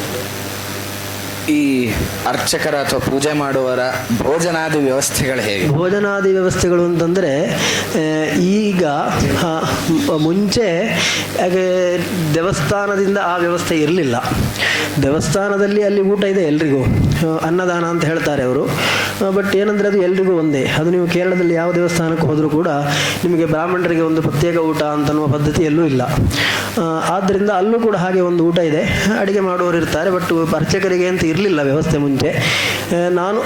ನಾನು ಹೋದ ನಂತರದಲ್ಲಿ ಅಲ್ಲಿಯೇ ಒಬ್ಬರಿಗೆ ದೇವಸ್ಥಾನದ ವತಿಯಿಂದಲೇ ಒಬ್ಬ ಬ್ರಾಹ್ಮಣರು ಮನೆಯಲ್ಲೇ ಅಡಿಗೆ ಮಾಡಿ ಅದನ್ನು ನಾವು ಎಲ್ಲಿರ್ತೇವೋ ಅಲ್ಲಿಗೆ ತಂದು ಕೊಡುವಂತಹ ವ್ಯವಸ್ಥೆಯನ್ನು ಈಗ ಮಾಡಿದ್ದಾರೆ. ಅಷ್ಟೇ ಅಲ್ಲ, ಇನ್ನೇನು ಅಂತಂದರೆ ಈಗ ನಿಮಗೆ ಯಾರೋ ಒಬ್ಬರು ಅಡುಗೆ ಮಾಡಿ ಕೊಡ್ತಾರೆ ಅಂತಂದರೆ ಅದನ್ನು ತರಿಸ್ಕೊಂಡು ತಿನ್ನಲಿಕ್ಕೆ ಏನು ಅದಕ್ಕೆ ನಿರ್ಬಂಧಗಳಿಲ್ಲ. ಆದ್ದರಿಂದ ನಿಮಗೆ ಪರಿಚಯದವರು, ಗೊತ್ತಿರುವವರು, ಸಂಬಂಧಿಕರು ಯಾರಿದ್ದರೂ ಕೂಡ ನಿಮಗೆ ಅಡುಗೆ ಮಾಡಿ ತಂದು ಕೊಡ್ಬೋದು. ನೀವು ಖಂಡಿತ ಊಟ ಮಾಡ್ಬೋದು, ಅದರಲ್ಲೇನು ನಿರ್ಬಂಧಗಳಿಲ್ಲ. ಸರ್, ಅಲ್ಲಿ ಅರ್ಚಕರು ಅಂದರೆ ಒಂದ್ಸಲಿ ಪೂಜೆ ಆದಮೇಲೆ ಪದ್ಮನಾಭ ಸ್ವಾಮಿ ದೇವಸ್ಥಾನದಲ್ಲಿ ಪೂಜೆ ಆದಮೇಲೆ ಆ ಅರ್ಚಕರು ಬೇರೆ ಕಡೆ ಪೂಜೆ ಮಾಡಲಿಕ್ಕಿಲ್ಲ ಅಂತ ಏನೋ ಅದು ಅಂದರೆ ಅದು ಮುಂಚಿನ ಕಾಲದಲ್ಲಿ ಅದೊಂದು ರಾಜರ ಗತ್ತು ಅಂತ ಹೇಳ್ತೀವಲ್ಲ. ಅಂದರೆ ನನ್ನ ದೇವಸ್ಥಾನದಲ್ಲಿ ಪೂಜೆ ಮಾಡಿದ ಮೇಲೆ ಅವನಿನ್ನೆಲ್ಲ ಹೋಗಿ ಪೂಜೆ ಮಾಡಬೇಕು ಯಾಕೆ ಅಂತ ಒಂದು ಅವರಿಗೆ ಅವರ ಘನತೆ ಗೌರವಕ್ಕೆ ಒಂದು ಕುಂದು ಬರುತ್ತೆ ಅನ್ನೋ ಕಾರಣಕ್ಕೆ ಶುರು ಮಾಡಿದ್ದು. ಆದರೆ ಆ ಕಾಲದಲ್ಲೆಲ್ಲ ಅವನು ಏನು ಮಾಡ್ತಿದ್ದಂದರೆ ಪೂಜೆ ಬಿಟ್ಟು ಹೋದವನಿಗೂ ಕೂಡ ತಿಂಗಳು ಅಥವಾ ವರ್ಷಕ್ಕೆ ಅಂತ ಏನೋ ಒಂದು ಕೊಡ್ತಿದ್ರು ಅವರು. ಹಾಗೆ ಕೊಡ್ತಿದ್ರು, ಆದ್ದರಿಂದ ಸಮಸ್ಯೆ ಇರಲಿಲ್ಲ. ಈಗ ಮತ್ತೆ ರಾಜರು ಇಲ್ಲ, ಆ ಥರ ವ್ಯವಸ್ಥೆನೂ ಇಲ್ಲ. ಆದ್ದರಿಂದ ಅದನ್ನೆಲ್ಲ, ಆದರೆ ಕೆಲವರೆಲ್ಲ ಈಗಲೂ ಕೂಡ ಅದನ್ನು ಇಟ್ಟುಕೊಂಡಿದ್ದಾರೆ ಪೂಜೆ ಮಾಡಿ ಬಂದವರು. ನಾನೆಲ್ಲೂ ಪೂಜೆ ಮಾಡೋದಿಲ್ಲ ಅನ್ನುವ ರೀತಿಯಲ್ಲಿ. ಈ ಮತ್ತೆ ಒಂದು ಹೋಮಕ್ಕೆ ಹೋದರೂ ಕೂಡ ನಾನು ಪ್ರದಾನ ಮಾಡೋದಾದರೆ ಮಾತ್ರ ಮಾಡೋದಿಲ್ಲ, ಬ್ರಹ್ಮಸ್ಥಾನದಲ್ಲಾದರೆ ಮಾತ್ರ ಕೊಡೋದು ಅಂತೆಲ್ಲವನ್ನು ಇಟ್ಟುಕೊಂಡಿದ್ದಾರೆ. ಆದರೆ ಈಗ ರಾಜರು ಇಲ್ಲ, ಆ ವ್ಯವಸ್ಥೆಯೂ ಇಲ್ಲ. ಆದ್ದರಿಂದ ಅದನ್ನು ಅಷ್ಟೊಂದು ಸೀರಿಯಸ್ ಆಗಿ ನೋಡಬೇಕಾಗಿಲ್ಲ ಅಂತ ಅನಿಸುತ್ತೆ ಅಷ್ಟೇ. ಕ್ಷೀರಸಾಗರದಲ್ಲಿ ಭಗವಂತ ಇದ್ದಾನೆ ಅನುಸಂಧಾನ ದೊಡ್ಡ ಜಾಗದಲ್ಲಿ ಭಗವಂತನನ್ನ ಮಾಡಿದ ಮೇಲೆ ಉಳಿದ ಸಣ್ಣ ಪುಟ್ಟ ಜಾಗಗಳಲ್ಲಿ ಮಾಡುವುದು ಸರಿಯಲ್ಲ ಅಂತ ಒಂದು ಅಭಿಪ್ರಾಯ ಅಷ್ಟೇ, ಭಾವನೆ ಅಷ್ಟೇ ಇರ್ಬೋದು. ಹಾಗೆ ಅಷ್ಟೇ. ಸರ್, ಅಷ್ಟು ದೊಡ್ಡ ಪ್ರತಿಮೆಗೆ ಪೂಜೆ ಆಗಬೇಕು, ಅದರಿಂದ ಅಲ್ಲೂ ಹಂತದಲ್ಲಿ ಈಗ ಉಡುಪಿಯಲ್ಲಿ ಬೇರೆ ಬೇರೆ ಸ್ವಾಮಿಗಳು ಒಂದೊಂದು ಯಾಮದ ಪೂಜೆ ಮಾಡ್ತಾರೆ, ಹಾಗೆ ಅನೇಕ ಅರ್ಚಕರು ಇರ್ತಾರೆ ಅಥವಾ ಒಬ್ಬರು? ಇಲ್ಲ, ಅಲ್ಲಿ ಇಬ್ಬರು ಅರ್ಚಕರು. ಅಲ್ಲಿ ಪದ್ಮನಾಭ ದೇವರಿಗೆ ಪೂಜೆ ಮಾಡಲಿಕ್ಕೆ ಇಬ್ಬರು ಅರ್ಚಕರು, ನರಸಿಂಹದೇವರಿಗೆ ಪೂಜೆಗೆ ಒಬ್ಬರು ಅರ್ಚಕರು, ಕೃಷ್ಣದೇವರಿಗೆ ಪೂಜೆಗೆ ಒಬ್ಬರು ಅರ್ಚಕರು. ಈ ಪದ್ಮನಾಭ ದೇವರಿಗೆ ಏನು ಇಬ್ಬರು ಅರ್ಚಕರಿದ್ದಾರೋ ಅದರಲ್ಲಿ ಒಬ್ಬ 1 ತಿಂಗಳು ಬೆಳಿಗ್ಗೆ ಹೋದರೆ ಇನ್ನೊಬ್ಬ ಸಾಯಂಕಾಲ ಹೋಗ್ತಾನೆ. ಇನ್ನೊಬ್ಬ 1 ತಿಂಗಳು ಬೆಳಿಗ್ಗೆ ಹೋಗುವಾಗ ಇವನು ಸಾಯಂಕಾಲ ಹೋದರೆ ಆಯಿತು. ಇವರಿಬ್ಬರಿಗೂ ಏನು ಪರ್ಯಾಯದ ವ್ಯವಸ್ಥೆ ಇದೆ? ಒಬ್ಬ ಬೆಳಿಗ್ಗೆ ಹಾ, ಹಾ. ಅಂದ್ರೆ ಒಂದು ಸಾಯಂಕಾಲ ಹೋಗ್ಲಿಕ್ಕಿಲ್ಲ ಅವನು, ಸಾಯಂಕಾಲ ಹೋಗೋರು ಬೆಳಿಗ್ಗೆ ಹೋಗ್ಬೇಕು. ಹೋಗ್ಬೇಕಂತಿಲ್ಲ. ಹಾಗಾದ್ರೆ ಒಬ್ಬನಿಗೆ ಮ್ಯಾನೇಜ್ ಮಾಡ್ಲಿಕ್ಕೆ ಆಗ್ತದೆ ಅಷ್ಟನ್ನು? ಹೇಗೆ? ಅಲ್ಲ ಅಂದರೆ ಅಲ್ಲ ಸರಿ, ಇವಾಗ ಬೆಳಿಗ್ಗೆ ಪೂಜೆಯ ಹಾಂ ಮಾಡಲಿಕ್ಕಾಗುತ್ತೆ, ಏನು ತೊಂದರೆ ಇಲ್ಲ. ಬೆಳಿಗ್ಗೆ ಎದ್ದು ಇರುತ್ತಲ್ಲ. ಆ ಬೆಳಿಗ್ಗೆ ಪೂಜೆಗಳಲ್ಲ, ಅದು ಏನಂದರೆ ಬೆಳಿಗ್ಗೆ 3:30ಗೆ ಹೋದರೆ ನಿಮಗೊಂದು 6:30 ಗಂಟೆವರೆಗೆ ಫುಲ್ ಕೆಲಸ ಇದೆ. ನೀವೊಂದು 5 ನಿಮಿಷ ಕೂತ್ಕೊಳ್ತೀನಿ ಅಂದರೂ ಟೈಮ್ ಇಲ್ಲ. ಆ 6:30 ಆದಮೇಲೆ ದರ್ಶನಗಳು ಶುರುವಾದ ಮೇಲೆ ಏನಂದ್ರೆ ನೀವಲ್ಲಿ ಇದ್ದರೆ ಆಯ್ತು ಅಷ್ಟೇ. ಬಿಟ್ಟರೆ ಏನಾದರೂ ಅರ್ಚನೆಗಳು ಅಂತ ಭಕ್ತರು ಬಂದವರು ಏನಾದರೂ ಕೊಟ್ಟರೆ ಅದನ್ನು ಮಾಡೋದು, ಪ್ರಸಾದ ಕೊಡುವುದು ಅಂತ ಅನ್ನೋದು ಬಿಟ್ಟರೆ ಬೇರೆ ನಿಮಗೆ ಕೆಲಸಗಳು ಅಂತ ಏನಿಲ್ಲ. ಮತ್ತೆ ಒಂದು 8 ಗಂಟೆ ಅಷ್ಟೊತ್ತಿಗೆಲ್ಲ ಮತ್ತೆ ಹಾಲು ಪಾಯಸ ನೈವೇದ್ಯ ಆಗಲಿಕ್ಕಿದೆ. ಮತ್ತು ಮಧ್ಯಾಹ್ನದ ಪೂಜೆ 11 ಗಂಟೆ ಮೇಲೆ ಒಂದು ಪೂಜೆ ಆಗಲಿಕ್ಕಿದೆ. ಅಷ್ಟು ಬಿಟ್ಟರೆ ಸ್ವಲ್ಪ ಹೆವಿ ಕೆಲಸ ಅಂತ ಬೆಳಿಗ್ಗೆ ಅನಿಸೋದು 1-2ವರೆಗೆ ಎದ್ದು 3ವರೆಗೆ ಹೋಗೋದೇ ಒಂದು ಕೆಲಸ. ಇನ್ನೊಂದು 3:30ಯಿಂದ 6:30 ತನಕ ಹೋದ ಕೂಡಲೇ ನಿರ್ಮಾಲ್ಯ ತೆಗಿಬೇಕು, ಮೂಲಬಿಂಬಕ್ಕೆ ಅಲಂಕಾರ ಆಗಬೇಕು, ಇಲ್ಲಿ ಅಭಿಷೇಕ ಆಗಬೇಕು, ನೈವೇದ್ಯಗಳೆಲ್ಲ ಆಗಬೇಕು ಅನ್ನೋದಿರೋದ್ರಿಂದ ಒಂದು 6:30 ಗಂಟೆ ತನಕ ಕೆಲಸ ಇದೆ. ಬಟ್ ಏನಂದರೆ ಮುಂಚೆ ಹೇಗಿತ್ತಂದರೆ 1 ತಿಂಗಳು ಒಬ್ಬರು ಪೂಜೆ ಮಾಡೋದು ಅಂತಂದರೆ ಬೆಳಿಗ್ಗೆನೂ ಅವನೇ ಹೋಗೋದು, ಸಾಯಂಕಾಲ ಅವನೇ ಹೋಗೋದು ಅಂತಿತ್ತು. ಇನ್ನೊಂದು ತಿಂಗಳು ಅವನಿಗೆ ಕೆಲಸ ಏನಿಲ್ಲ, ಇನ್ನೊಬ್ಬನೇ ನೋಡೋದು ಅಂತಿತ್ತು. ಅದು ಈಗ ಜನ ಬರೋದೆಲ್ಲ ಜಾಸ್ತಿಯಾಗಿ ಸ್ವಲ್ಪ ಹೆವಿ ಆಗ್ತದೆ ಅಂತನ್ನೋ ಕಾರಣದಿಂದ ಅದನ್ನು ಒಬ್ಬರು ಬೆಳಿಗ್ಗೆ ಹೋಗೋದು, ಒಬ್ಬರು ಸಾಯಂಕಾಲ ಹೋಗೋದು ಅನ್ನೋ ವ್ಯವಸ್ಥೆಯನ್ನು ಮಾಡಿಕೊಂಡು ಒಟ್ಟು 2 ಅರ್ಚಕರು ಅನ್ನೋದು ಸದ್ಯದ ವ್ಯವಸ್ಥೆ. ಈ 8 ಗಂಟೆ ಮತ್ತು 11 ಗಂಟೆ ಹೇಳಿದೆ, ಆ ಸಮಯದಲ್ಲಿ ನೀನು ಬೆಳಿಗ್ಗೆ ಯಾವ ಶುದ್ಧಿಯಲ್ಲಿ ಅದೇ ಶುದ್ಧಿಯನ್ನು ಇಟ್ಕೊಳ್ಳೋದು ಕಷ್ಟ ಆಗುತ್ತೆ ಅಲ್ಲಿವರೆಗೆ. ನೀವು ಒಂದು 10:30 ಅಷ್ಟೊತ್ತಿಗೆ ಸ್ವಲ್ಪ ಬ್ರೇಕ್ ತೊಗೊಂಡು ಅಲ್ಲೇ ಸರೋವರಕ್ಕೆ ಹೋಗಿ ಸ್ನಾನ ಮಾಡಿ ಮತ್ತೆ ಶುದ್ಧ ಮಾಡ್ಕೊಂಡು ಬರ್ಬೋದು. ನೀವು ಇಟ್ಕೊಳ್ತೀನಿ ಅಂತಂದ್ರೂ ಸಮಸ್ಯೆ ಇಲ್ಲ, ಬಟ್ ಅದು ಸ್ವಲ್ಪ ಕಷ್ಟ ಆಗುತ್ತೆ. ಅದಕ್ಕೋಸ್ಕರ ಮತ್ತೆ ಇನ್ನೊಂದು ಸಲ ಮಡಿ ಮಾಡ್ಕೊಂಡು ಬರುವ ವ್ಯವಸ್ಥೆಯೂ ಇದೆ. ಅಂದರೆ ಯಾವಾಗ ಅವರು ಏನಂದರೆ ಅರ್ಚನೆ ಅಂತಂದರೆ ದೇವರ ಪಾದಕ್ಕೆ, ಮೂಲಬಿಂಬಕ್ಕೆ ದೇವರ ಪಾದದಲ್ಲೇ ಅರ್ಚನೆ ಮಾಡೋದು ಅಂತ ಕ್ರಮ. ಮೂಲಬಿಂಬಕ್ಕೆ ಅರ್ಚನೆ ಮಾಡೋದು ಅಂತ ಕ್ರಮ, ಪಾದದಲ್ಲೇ ಅರ್ಚನೆ ಮಾಡಬೇಕು ಅಂತಲೇ ಕ್ರಮ. ಸಮುದ್ರದಲ್ಲಿ ಅವಾಭೃತ ಸ್ನಾನಕ್ಕಿಂತ ಮುಂಚೆ ನಡೆಯುವ ಉತ್ಸವ ಅದು ಏನು, ಹೇಗೆ? ಉತ್ಸವ ಅಂತಂದರೆ ಈಗ ಎಲ್ಲ ದೇವಸ್ಥಾನದಲ್ಲೂ ಉತ್ಸವದ ಒಂದು ವ್ಯವಸ್ಥೆ ಇರುತ್ತೆ. ಅಲ್ಲಿ ಒಂದು 10 ದಿನದ ಉತ್ಸವ ಅಂತಂದರೆ ಒಂದು 16 ದಿನ ಒಟ್ಟು ಉತ್ಸವ ಆಗುತ್ತೆ. ಅಲ್ಲಿ ಅವರಿಗೆ ಒಂದು ತಂತ್ರಕ್ರಮದಲ್ಲಿ, ಆಗಮ ಕ್ರಮದಲ್ಲಿ ಒಂದು ಉತ್ಸವ ಅಂತಂದರೆ ವ್ಯವಸ್ಥೆಗಳು ಪ್ರಾಸಾದ ಶುದ್ಧಿ ಅಂತ ಶುರುವಾಗುತ್ತದು. ಆಮೇಲೆ ಸಾಕಷ್ಟು ಪ್ರಾಯಶ್ಚಿತ್ತ ಹೋಮಗಳು, ಬಿಂಬ ಶುದ್ಧಿ ಅಂತೆಲ್ಲ ಮಾಡಿ ಶುದ್ಧವನ್ನೆಲ್ಲ ಮಾಡಿ ಕೊನೆಗೆ ಬ್ರಹ್ಮಕಲಶವನ್ನು ಮಾಡಿ ಆಮೇಲೆ ಧ್ವಜಾರೋಹಣ ಆಗುತ್ತೆ ಮೊದಲನೇ ದಿನ. ಅಲ್ಲಿಂದ ಅಲ್ಲಿದ್ದ ವಿಶೇಷ ಏನು ಅಂತಂದರೆ ಒಂದೊಂದು ದಿನ ಒಂದೊಂದು ವಾಹನ ಇದೆ ದೇವರಿಗೆ.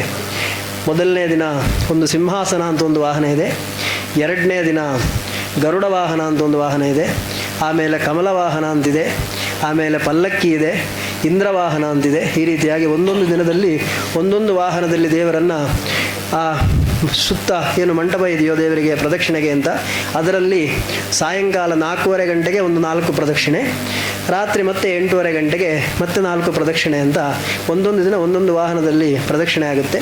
ಕೊನೆಗೆ ಅವಭೃತ ಸ್ನಾನಕ್ಕೆ ಹೋಗುವಾಗ ಗರುಡ ವಾಹನದಲ್ಲಿ, ಅದು ಕೂಡ ಆ ವಾಹನವನ್ನು ತೆಗೆಯುವವರು ಮತ್ತು ಅಲ್ಲಿ ಏನು ಒಳಗಡೆ ದೇವರಿಗೆ ನೈವೇದ್ಯ ಮಾಡುವವರಾಗಿರ್ಬೋದು ಅಥವಾ ಶಾಂತಿಗೆ ಇರುವಂತಹ ಏನು ಜನರಿರ್ತಾರೋ ಅವರೂ ಕೂಡ ಈ 5-6 ಕುಟುಂಬದಿಂದ ಬಂದವರೇ ಆಗಿರಬೇಕು. ಅದು ಬಿಟ್ಟು ಬೇರೆ ಯಾರಿಗೂ ಕೂಡ ದೇವರಿಗೆ ಸಂಬಂಧಪಟ್ಟ ಮಡಿಯಲ್ಲಿ ಆಗುವಂತಹ ನೈವೇದ್ಯವನ್ನು ಮಾಡಲಿಕ್ಕೋ ಅಥವಾ ದೇವರ ಒಳಗೆ ಸಹಾಯಕರಾಗಿರಲಿಕ್ಕೋ ಬೇರೆ ಯಾರಿಗೂ ಕೂಡ ಅವಕಾಶ ಇಲ್ಲ. ಈ ಅವಭೃತ ಸ್ನಾನಕ್ಕೆ ಹೋಗಲಿಕ್ಕೆ ಒಂದು 6-6.5 ಕಿಲೋಮೀಟರ್ ಏನೋ ಇದೆ, ಏರ್ಪೋರ್ಟ್ ಮಧ್ಯದಲ್ಲೇ ಹೋಗುತ್ತೆ. ಅದು ಆ ದಿನ ಏರ್ಪೋರ್ಟ್ ಕೂಡ ಕ್ಲೋಸ್ ಆಗುತ್ತೆ. ಅದನ್ನು ಒಂದು ಹೇಳಬೇಕಿತ್ತು ನಾನು. ಭಾರಿ ವಿಶೇಷ ಅದು ಏನು ಅಂತಂದರೆ, ಅದು 1930ನೇ ಇಸವಿಯೋ 35ನೇ ಇಸವಿಯ ಟೈಮಲ್ಲಿ ಅಲ್ಲಿ ಏರ್ಪೋರ್ಟ್ ಆಗಬೇಕು ಅಂತ ಅನ್ನುವ ಒಂದು ಪ್ರಸ್ತಾವನೆ ಬಂದಾಗ ರಾಜರ ಹತ್ರ ಕೇಳಿದರು. ರಾಜರು ಆ ಜಾಗವನ್ನು ಕೊಡ್ತೇನೆ ಅಂತ ಹೇಳಿದರು. ಆದರೆ ಅದೇನಾಗಿತ್ತು ಅಂತಂದರೆ ದೇವರು ಪ್ರತಿ ವರ್ಷಕ್ಕೆ 2 ಸಲ ಅವಭೃತ ಸ್ನಾನಕ್ಕೆ ಹೋಗುವ ದಾರಿ ಆಗಿತ್ತದು. ಆಗ ಒಂದು ಕಂಡೀಷನ್ ಹೇಳಿದರು, 2 ದಿನ ನೀವು ದೇವರಿಗೆ ಬಿಟ್ಟುಕೊಡೋದಾದರೆ ಜಾಗ ಕೊಡ್ತೇನೆ ಅಂತ ಹೇಳಿದರು.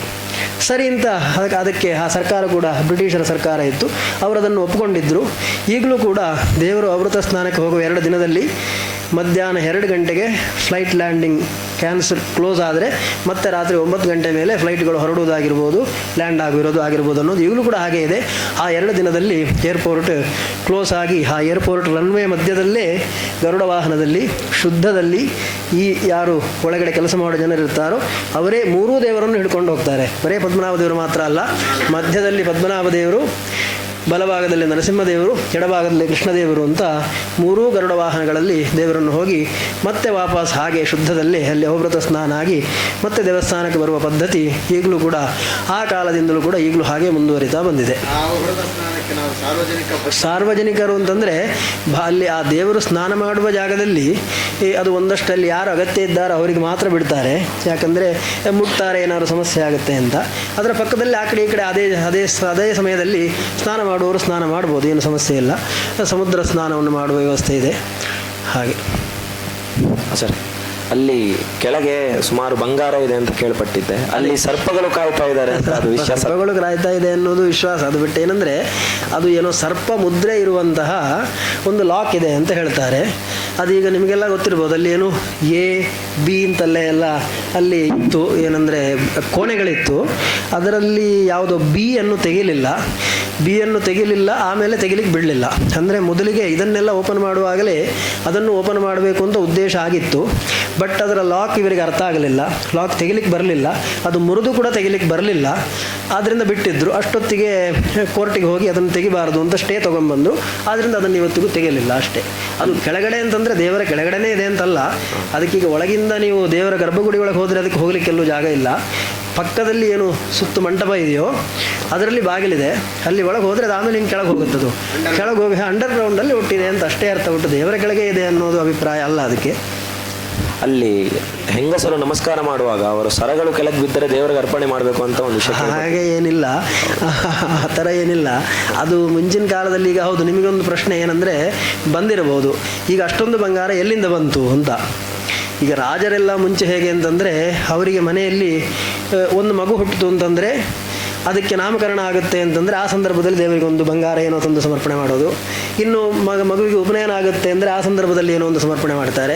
ಹೀಗೆ ಅರಮನೆಯಲ್ಲಿ ಏನಾದರೂ ವಿಶೇಷ ದಿನಗಳಿದ್ದರೆ ದೇವರಿಗೆ ಏನಾದರೂ ಸಮರ್ಪಣೆ ಮಾಡಿಯೇ ಅವರ ಕಾರ್ಯಕ್ರಮಗಳು ನಡೆಯುವುದು ಅಂತ ಇತ್ತು. ಇನ್ನೊಂದೇನಂತಂದರೆ ಈ 16-17ನೇ ಶತಮಾನದಲ್ಲೆಲ್ಲ ನಮ್ಮ ಮುಸ್ಲಿಂ ರಾಜರುಗಳು, ವಿಶೇಷವಾಗಿ ನಮ್ಮ ಟಿಪ್ಪು ಸುಲ್ತಾನ್, ಹೈದರ್ ಅಲಿ ಇವರೆಲ್ಲ ಕೇರಳದ ಭಾಗದಲ್ಲೂ ಕೂಡ ಎಲ್ಲ ಕಡೆ ಅವರು ಸಂಪತ್ತನ್ನು ದೋಚುವಂತಹ ಪ್ಲ್ಯಾನ್ಗಳನ್ನು ಹಾಕಿ ಎಷ್ಟೋ ಕಡೆ ಹಾಗೆ ಮಾಡಿದ್ರು. ಹಾಗೆ ಮಾಡುವ ಕಾಲದಲ್ಲಿ ಆ ಅನಂತಶಯನ ದೇವಸ್ಥಾನದಲ್ಲಿ ಅದರ ಸೆಕ್ಯೂರಿಟಿ ಆವಾಗಲೂ ಕೂಡ ಅಷ್ಟು ಉತ್ತಮವಾಗಿತ್ತು. ಆ ರಾಜರದನ್ನು ಅಷ್ಟು ಚೆನ್ನಾಗಿ ಇಟ್ಟುಕೊಂಡಿದ್ದರಿಂದ ಎಷ್ಟೋ ಜನ ರಾಜರುಗಳು ಕೂಡ ಆ ಸಂಪತ್ತನ್ನು ತೊಗೊಂಬಂದು ಅಲ್ಲಿ ಇಟ್ಟಿದ್ದಾರೆ. ಅಂದರೆ ಇವರು ಮುಸ್ಲಿಮರು ಸುಮ್ಮನೆ ತೊಗೊಂಡು ಹೋಗೋದು ಬೇಡ, ಅಲ್ಲಿ ಆದರೂ ರಕ್ಷಣೆಯಾಗಿರಲಿ ಅಂತ ಇಟ್ಟಿದ್ದಾರೆ. ಅದು ಅಷ್ಟೇ ಅಲ್ಲದೆ ಬೇರೆ ಸಂಪತ್ತಿರುವವರು ಕೂಡ ನಮ್ಮ ಹಿಂದೂಗಳು ಎಷ್ಟೋ ಜನ ದೇವರಿಗಿರಲಿ, ಅವರು ತೊಗೊಂಡು ಹೋಗೋದಕ್ಕಿಂತ ದೇವರಿಗಿರಲಿ ಅಂತ ತೊಗೊಂಬಂದು ಸಮರ್ಪಣೆ ಮಾಡಿದ್ದು ಇರ್ಬೋದು ಅಂತ ಹೇಳ್ತಾರೆ. ಹಾಗೆ ಹೀಗೆ ಬೇರೆ ಬೇರೆ ರಾಜರಿಂದ ಬಂದಿರೋದು, ಅಲ್ಲಿಯ ರಾಜರು ದೇವರಿಗೆ ಇಟ್ಟಿರೋದು, ಹೀಗೆ ಅನೇಕ ಸಂಪತ್ತುಗಳಲ್ಲಿ ಸೇರಿರುವಂಥದ್ದು ಈ ಕಾರಣದಿಂದ. ಇನ್ನು ನಮ್ದೀಗ ಒಂದು ಬಂಗಾರ ಬಿದ್ದ ಕೂಡಲೇ ಅಲ್ಲಿ ದೇವರಿಗೆ ಕೊಡಬೇಕನ್ನೋದು ಆ ಕ್ರಮ ಅಂತೂ ಇವತ್ತಿಗೂ ಇಲ್ಲ, ಯಾವತ್ತೂ ಇರಲಿಲ್ಲ ಅದು.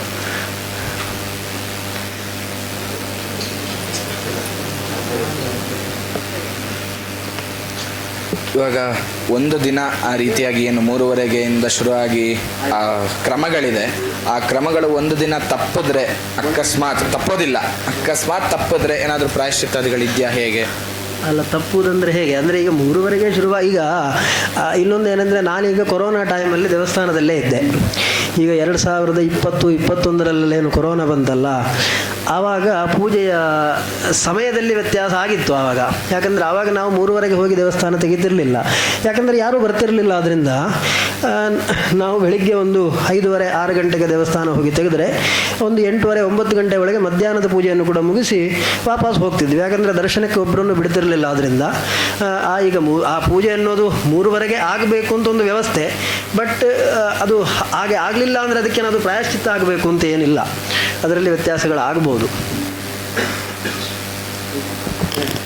ಮುಂಚೆ ಈಗಲೂ ದರ್ಶನಕ್ಕೆ ಹೋದರೆ ಮುಂಚೆ ಥರನೇ ಮರ್ಯಾದೆ ಇರತ್ತಾ ಅಂತ? ಅಂದರೆ ನನಗೆ ದರ್ಶನಕ್ಕೆ ಹೋದರೆ, ನಾನೀಗ ದೇವಸ್ಥಾನಕ್ಕೆ ದರ್ಶನಕ್ಕೆ ಅಂತ ಹೋದರೆ ಅದು ಏನು ದರ್ಶನ ಮಾಡಲಿಕ್ಕೆ ಏನು ಮೇಲ್ಗಡೆ ಆ ಒಂದು ಕಲ್ಲಿನ ಮಂಟಪ ಅಂತ ಉಂಟಲ್ಲ, ಅದಕ್ಕೆ ನಾನು ದರ್ಶನಕ್ಕೆ ಹೋಗಬೇಕು ಅಂತಂದರೆ ಅಲ್ಲಿ ಬೇರೆ ಯಾರೂ ಇರಬಾರ್ದು. ಬೇರೆ ಎಲ್ಲರನ್ನೂ ಇಳಿಸಿ ಯಾರು ಪೂಜೆ ಮಾಡಿದವರು ಇರ್ತಾರೆ ಅವರಿಗೆ ಮಾತ್ರ ಪ್ರತ್ಯೇಕವಾಗಿ ಏಕಾಂತ ದರ್ಶನ ಅಂತ ಹೇಳ್ತಾರೆ. ಅಂತಹ ದರ್ಶನದ ವ್ಯವಸ್ಥೆ ನಾವು ಯಾವಾಗ ಹೋದರೂ ಕೂಡ ಇದೆ. ವರ್ಷದಲ್ಲಿ 2 ಬಾರಿ ಉತ್ಸವ, ಅದರ ವಿಶೇಷ. ಅದು ವರ್ಷದಲ್ಲಿ 2 ಬಾರಿ ಉತ್ಸವ ಇದೆ. ಸಾಧಾರಣವಾಗಿ ದೇವಸ್ಥಾನದಲ್ಲಿ ಒಂದೇ ಉತ್ಸವ ಇದ್ದಿದ್ದು. ಅದು ರಾಜರು ಭಕ್ತರ ಬೇಡಿಕೆಯಿಂದಾಗಿ ಅದು ಇನ್ನೊಂದು ಉತ್ಸವವನ್ನು ಜನರಿಗೋಸ್ಕರ ಶುರು ಮಾಡಿದರು ಅಂತ ಹೇಳ್ತಾರೆ. ಅದಕ್ಕೆ ಏನೇನೋ ಎಲ್ಲ ಕಾರಣಗಳನ್ನೆಲ್ಲ ಹೇಳ್ತಾರೆ. ಮುಂಚೆ ಒಂದೇ ಉತ್ಸವ ಆಗ್ತಿತ್ತು, ಬಟ್ ಜನರಿಗೆ ಆ ಟೈಮಲ್ಲಿ ಹೆಚ್ಚಿನ ಪಕ್ಷ ಏನು ಅಂತಂದರೆ ಈ ಮಾರ್ಚ್ ಏಪ್ರಿಲಲ್ಲಿ ಏನು ಉತ್ಸವ ಆಗುತ್ತಲ್ಲ, ಆವಾಗ ವಿಪರೀತ ಸೆಕೆ ಬಿಸಿ ಎಲ್ಲ ಇರ್ತದೆ. ಆ ಕಾಲದಲ್ಲಿ ಬರಲಿಕ್ಕೆ ಆಗೋದಿಲ್ಲ ಅಂತನೋ, ಎಷ್ಟೋ ಜನಕ್ಕೆ ದೇವಸ್ಥಾನಕ್ಕೆ ಬರಲಿಕ್ಕೆ ಆಗ್ತಿರ್ಲಿಲ್ಲ ಅನ್ನೋ ಕಾರಣವನ್ನೇನೋ ರಾಜರ ಹತ್ರ ಹಿಂದಿನ ಕಾಲದಲ್ಲಿ ಹೇಳಿದಾಗ ಅದಕ್ಕೋಸ್ಕರ ಇನ್ನೊಂದು ಸಲ ದೇವರಿಗೆ ಉತ್ಸವ ಮಾಡುವ, ಅದರಲ್ಲೇನಾಗಬೇಕು ಅಂತ ಅನ್ನೋ ರೀತಿಯಲ್ಲಿ ಶುರು ಮಾಡಿದ್ದಾರೆ ಅಂತ ಏನೋ ಇತಿಹಾಸವನ್ನು ಹೇಳ್ತಾರೆ ಅಷ್ಟೇ. ನರಸಿಂಹದೇವರಿಗೆ ಪೂಜೆ ಮಾಡಿದವರು ಇದು ಅನಂತ ಪದ್ಮನಾಭ ದೇವರಿಗೆ ಪೂಜೆ ಮಾಡೋದು ನಿಯಮ? ಇಲ್ಲ ಇಲ್ಲ, ಅದೇನೆಂದರೆ ಅದು ಒಂದು ವಿಶೇಷ ಇದೆ ಅಲ್ಲಿದ್ದು. ಪದ್ಮನಾಭ ದೇವರಿಗೆ ಯಾರು ಪೂಜೆ ಮಾಡ್ತಾರೋ ಅವರು ನರಸಿಂಹದೇವರಿಗೂ ಪೂಜೆ ಮಾಡ್ಬೋದು. ಅಂದರೆ ಒಂದು ವೇಳೆ ನರಸಿಂಹದೇವರಿಗೆ ಅಥವಾ ಕೃಷ್ಣದೇವರಿಗೆ ಪೂಜೆ ಮಾಡುವವರಿಗೆ ಏನಾದರೂ ಮೈಲಿಗೆ ಬಂದರೆ ಈ ಇಬ್ಬರಲ್ಲಿ ಒಬ್ಬರು ಅಲ್ಲಿ ಪೂಜೆ ಮಾಡಬೇಕು. ಇನ್ನು ನರಸಿಂಹದೇವರಿಗೆ ಪೂಜೆ ಮಾಡುವವರು ಬೇಕಿದ್ದರೆ ಕೃಷ್ಣದೇವರಿಗೆ ಪೂಜೆ ಮಾಡ್ಬೋದಂತೆ. ಅಲ್ಲೊಂದೇನೋ ಅದರಲ್ಲೊಂದು ತಾರತಮ್ಯ ಅಂತ ಅವ್ರು ಮಾಡ್ಕೊಂಡಿದ್ದಾರೆ ಅಷ್ಟೇ, ಅದು ಇರುವುದಲ್ಲ. ಬಟ್ ಪೂಜೆಗೆ ಹೋಗುವಾಗಲೂ ಹಾಗೆ, ಫಸ್ಟಿಗೆ ಕೃಷ್ಣದೇವರ ಪೂಜೆಗೆ ಹೋದರೆ ಅದನ್ನು ಬಿಟ್ಟು ಮತ್ತೆ ನರಸಿಂಹದೇವರ ಪೂಜೆಗೆ ಹೋಗ್ಬೋದು. ನರಸಿಂಹದೇವರ ಪೂಜೆಗೆ ಹೋದರೆ ಮತ್ತೆ ಪದ್ಮನಾಭ ದೇವರ ಪೂಜೆಗೆ ಹೋಗ್ಬೋದು. ನೀವು ಮೊದಲಿಗೆ ಪದ್ಮನಾಭ ದೇವರ ಪೂಜೆಗೆ ಹೋದರೆ ಮತ್ತೆ ಆ ಎರಡು ಪೂಜೆಗೂ ಹೋಗುವ ಹಾಗಿಲ್ಲ. ಹಾಗೆ ಆದ್ದರಿಂದ ಪದ್ಮನಾಭ ದೇವರಿಗೆ ಪೂಜೆ ಮಾಡುವವರು ಯಾವ ದಿನ ಬೇಕಿದ್ದರೂ ಅವರಿಗೆ ಪೂಜೆ ಮಾಡಬೇಕು ಅಂತ ಅನಿಸಿದರೆ ಪೂಜೆ ಮಾಡಿಕೊಡುವವರು ಬಿಟ್ಟು ಕೊಟ್ಟರೆ, ಅಥವಾ ಅನಿವಾರ್ಯತೆ ಇದ್ದರೆ ಯಾವತ್ತು ಬೇಕಿದ್ದರೂ ನರಸಿಂಹದೇವರಿಗೂ ಪೂಜೆ ಮಾಡ್ಬೋದು, ಕೃಷ್ಣದೇವರಿಗೂ ಪೂಜೆ ಮಾಡ್ಬೋದು. ನಾನು ಕೂಡ ಬೇಕಾದಷ್ಟು ದಿನ ನರಸಿಂಹದೇವರಿಗೂ ಅಭಿಷೇಕ ಮಾಡಿದ್ದೀನಿ, ಪೂಜೆ ಮಾಡಿದ್ದೀನಿ, ಕೃಷ್ಣದೇವರಿಗೂ ಪೂಜೆ ಮಾಡಿದ್ದೀನಿ ನಾನು. ಆಚಾರ್ಯ 10 ದಿವಸಗಳ ಕಾಲ ಸರಸ್ವತಿ ದೇವಿ ಬರ್ತಾರೆ ಅಂತ. 10 ದಿನಗಳ ಸರಸ್ವತಿ ಬರೋದು ಯಾವಾಗ ಅಂತಂದರೆ ಅದು ನವರಾತ್ರಿಯ ಸಂದರ್ಭದಲ್ಲಿ. ಅದು ಅಲ್ಲೇ ಪಕ್ಕದಲ್ಲಿ ತಮಿಳುನಾಡಿನಲ್ಲಿ ಒಂದು ಜಾಗ, ಕುಮಾರಪುರ ಅಂತ ಒಂದು ಜಾಗ ಇದೆ. ಅಲ್ಲಿಂದ ಸರಸ್ವತಿಯನ್ನು ಮೆರವಣಿಗೆಯಲ್ಲಿ ಕರ್ಕೊಂಡು ಬರ್ತಾರೆ. ಅದು ಅಮಾವಾಸ್ಯೆ, ಅಂದರೆ ಮಹಾಲಯ ಅಮಾವಾಸ್ಯೆ ದಿನ ಸರಸ್ವತಿ ಇಲ್ಲಿ ಬರ್ತಾಳೆ.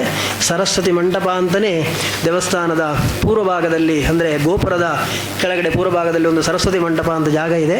ಅಲ್ಲಿ 9-10 ದಿನಗಳ ಕಾಲ ಅಲ್ಲಿ ಆ ಸರಸ್ವತಿ ದೇವಿಗೆ ವಿಶೇಷ ಪೂಜೆಗಳಾಗ್ತದೆ. ನವರಾತ್ರಿ ಟೈಮಲ್ಲಿ ವಿಶೇಷ ಪೂಜೆ, ಸಾಂಸ್ಕೃತಿಕ ಕಾರ್ಯಕ್ರಮ ಎಲ್ಲದೂ ಕೂಡ ಆ ದಿನಗಳಲ್ಲಾಗುತ್ತೆ.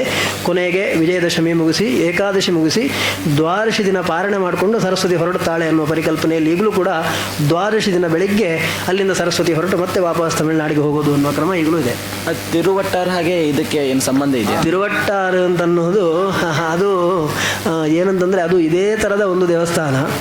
ಅದಕ್ಕೆ ಹೌದು, ಅದು 21 ಅಡಿ ವಿಗ್ರಹ, ಇದು 18 ಅಡಿ ವಿಗ್ರಹ. ಅದು ಆದಿಕೇಶವ ದೇವಸ್ಥಾನ.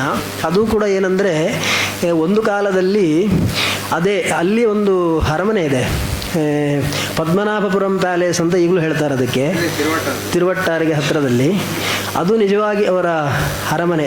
ಏನು ಟ್ರಾವೆಂಕೂರ್ ರಾಯಲ್ ಫ್ಯಾಮಿಲಿ ಅಂತ ಏನಿದೆಯೋ, ಅಥವಾ ತಿರುವಾಂಕೂರು ರಾಜಮನೆತನ ಅಂತ ಏನಿದೆಯೋ, ಅವ್ರದ್ದು ಅರಮನೆ ಅದಾಗಿತ್ತು. ಅದಾಗಿರುವ ಕಾಲದಲ್ಲಿ ಆದಿಕೇಶವ ದೇವರನ್ನೇ ಅವರು ತಮ್ಮ ದೇವರು ಅಥವಾ ಮನೆ ದೇವರು ಅಂತ ಅಂದ್ಕೊಂಡು ಪೂಜೆ ಮಾಡ್ತಿದ್ದರು. ಕೊನೆಗೆ ಕಾರಣಾಂತರಗಳಿಂದ ಅವರು ಅಲ್ಲಿಂದ ತಿರುವನಂತಪುರಕ್ಕೆ ಅವರ ಅರಮನೆ, ಅವರ ಆಡಳಿತ ಎಲ್ಲ ಶಿಫ್ಟ್ ಆದ ನಂತರದಲ್ಲಿ ಅದನ್ನು ಬಿಟ್ಟು ಪದ್ಮನಾಭ ದೇವರನ್ನು ಅವರು ನಮ್ಮ ದೇವರು ಅಂತ ಇಟ್ಟುಕೊಂಡು ಪದ್ಮನಾಭ ದಾಸರು ಅಂತ ಅನಂತರದಲ್ಲಿ ಪೂಜೆ ಮಾಡ್ತಾ ಅಥವಾ ಅದನ್ನು ಆಡಳಿತ ಮಾಡ್ಕೊಂಡು ಬಂದಿದ್ದಾರೆ. ತಿರುವಟ್ಟಾರನ್ನು ಆದಿಕೇಶವ ದೇವರು ಏನು ಅಂತಂದರೆ, ಈ ಪದ್ಮನಾಭ ದೇವರು ದಕ್ಷಿಣಾಭಿಮುಖವಾಗಿ ತಲೆ ಹಾಕಿ ಮಲಗಿದ್ರೆ ಅವರು ಆದಿಕೇಶವ ದೇವರು ಉತ್ತರಾಭಿಮುಖವಾಗಿ ತಲೆ ಹಾಕಿದ್ದಾರೆ. ಅವರನ್ನು ಇವರು ಪರಸ್ಪರ ನೋಡ್ತಾರೆ ಅನ್ನುವಂತಹ ಪರಿಕಲ್ಪನೆಯನ್ನು ಈಗಲೂ ಕೂಡ ಹೇಳ್ತಾರೆ. ಅದು ಕೂಡ ಇದು ಯಾವ ರೀತಿಯಾಗಿ ಶಾಲಿಗ್ರಾಮದಿಂದ ಕಟುಶರ್ಕರ ಯೋಗದಿಂದ ಮಾಡಿದ ವಿಗ್ರಹವು, ಅದೇ ರೀತಿಯ ವಿಗ್ರಹ ಆದಿಕೇಶವನ ವಿಗ್ರಹವು ಕೂಡ ಅದೇ. ಅದಕ್ಕೂ ಕೂಡ ಅಭಿಷೇಕಾದಿಗಳಿಲ್ಲ. ಅದು ಇತ್ತೀಚೆಗೆ ಒಂದು ಹೌದು, ಅಲ್ಲಿ ಮತ್ತೆ ಬ್ರಹ್ಮಕಲಶ ಎಲ್ಲ, ಅದು ವಿಗ್ರಹದ ಕೆಲಸ ಅದೆಲ್ಲ ಸ್ವಲ್ಪ ಸಮಸ್ಯೆ ಆಗಿತ್ತು ಅಂತೇಳಿ ಮತ್ತೆ ಅದರ ಕೆಲಸವನ್ನು ಮಾಡಿ ಮತ್ತೆ ಪುನಃ ಪ್ರತಿಷ್ಠೆ ಬ್ರಹ್ಮಕಲಶ ಎಲ್ಲ ಆಗಿದೆ ಅಲ್ಲಿ. ಅದು ಇದೇ ಥರದಲ್ಲಿರುವಂತಹ ಇದಕ್ಕಿಂತಲೂ 3 ಅಡಿ ದೊಡ್ಡ ವಿಗ್ರಹ ಅದು.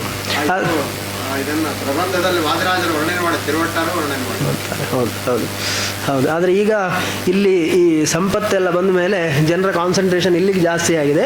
ಅಲ್ಲಿಗೂ ಹೋಗ್ತಾರೆ ಟೂರಿಸ್ಟ್ಗಳು, ಬಟ್ ಇಲ್ಲಿ ಅಷ್ಟು ಹೋಗೋದಿಲ್ಲ ಅಷ್ಟೇ. ಮೊದಲು ಇದು ಕಟ್ಟಿಗೆ ಇತ್ತಲ್ಲ ಮೂರ್ತಿ, ಅದರ ಸನ್ನಿಧಾನ ಈಗಿನ ಮೂರ್ತಿಯಲ್ಲೂ ಇದ್ದಾನೆ? ಈಗಿನ ಮೂರ್ತಿಯಲ್ಲೂ ಅದರ ಸನ್ನಿಧಾನವೇ ಇದೆ ಅಂತಲೇ ಚಿಂತನೆ ಮತ್ತು ಅದೇ ರೀತಿಯಾಗಿ ಸಂಕಲ್ಪ ಕೂಡ ಹಾಗೆ, ಅವರೆಲ್ಲರೂ ಕೂಡ ಹೇಳೋದು ಕೂಡ ಹಾಗೆ, ಅದರ ಸನ್ನಿಧಾನವೇ ಈ ವಿಗ್ರಹದಲ್ಲಿ ಬಂದಿದೆ ಅಂತಲೇ. ಹಾಂ, ಶಾಲಿಗ್ರಾಮದಲ್ಲಿ ಹೇಗಿದ್ದರೂ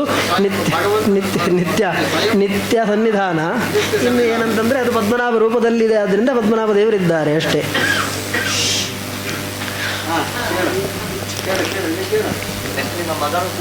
ನನ್ನ ಮಗ ಪೂಜೆ ಮಾಡ್ಬೋದು. ನನ್ನ ಈ 5-6 ಕುಟುಂಬದವರು ಯಾರು ಬೇಕಿದ್ರೂ ಪೂಜೆ ಮಾಡ್ಬೋದು, ಖಂಡಿತ ಪೂಜೆ ಮಾಡ್ಬೋದು. ಇಲ್ಲಿ ನೀವು ಯಾರಾದರೂ ಇದ್ದರೂ ಕೂಡ ಖಂಡಿತ ಹೋಗಿ ಪೂಜೆ ಮಾಡ್ಬೋದು.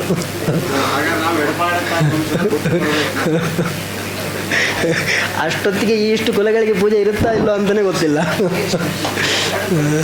ಆಚಾರ್ಯ, ನೀವು ಹೇಳಿದ್ರಿ ನವಿಲ್ಗರಿಯಿಂದ ನಿರ್ಮಾಲ್ಯ ತೆಗೆದಿದ್ರೆ ಅಂತ.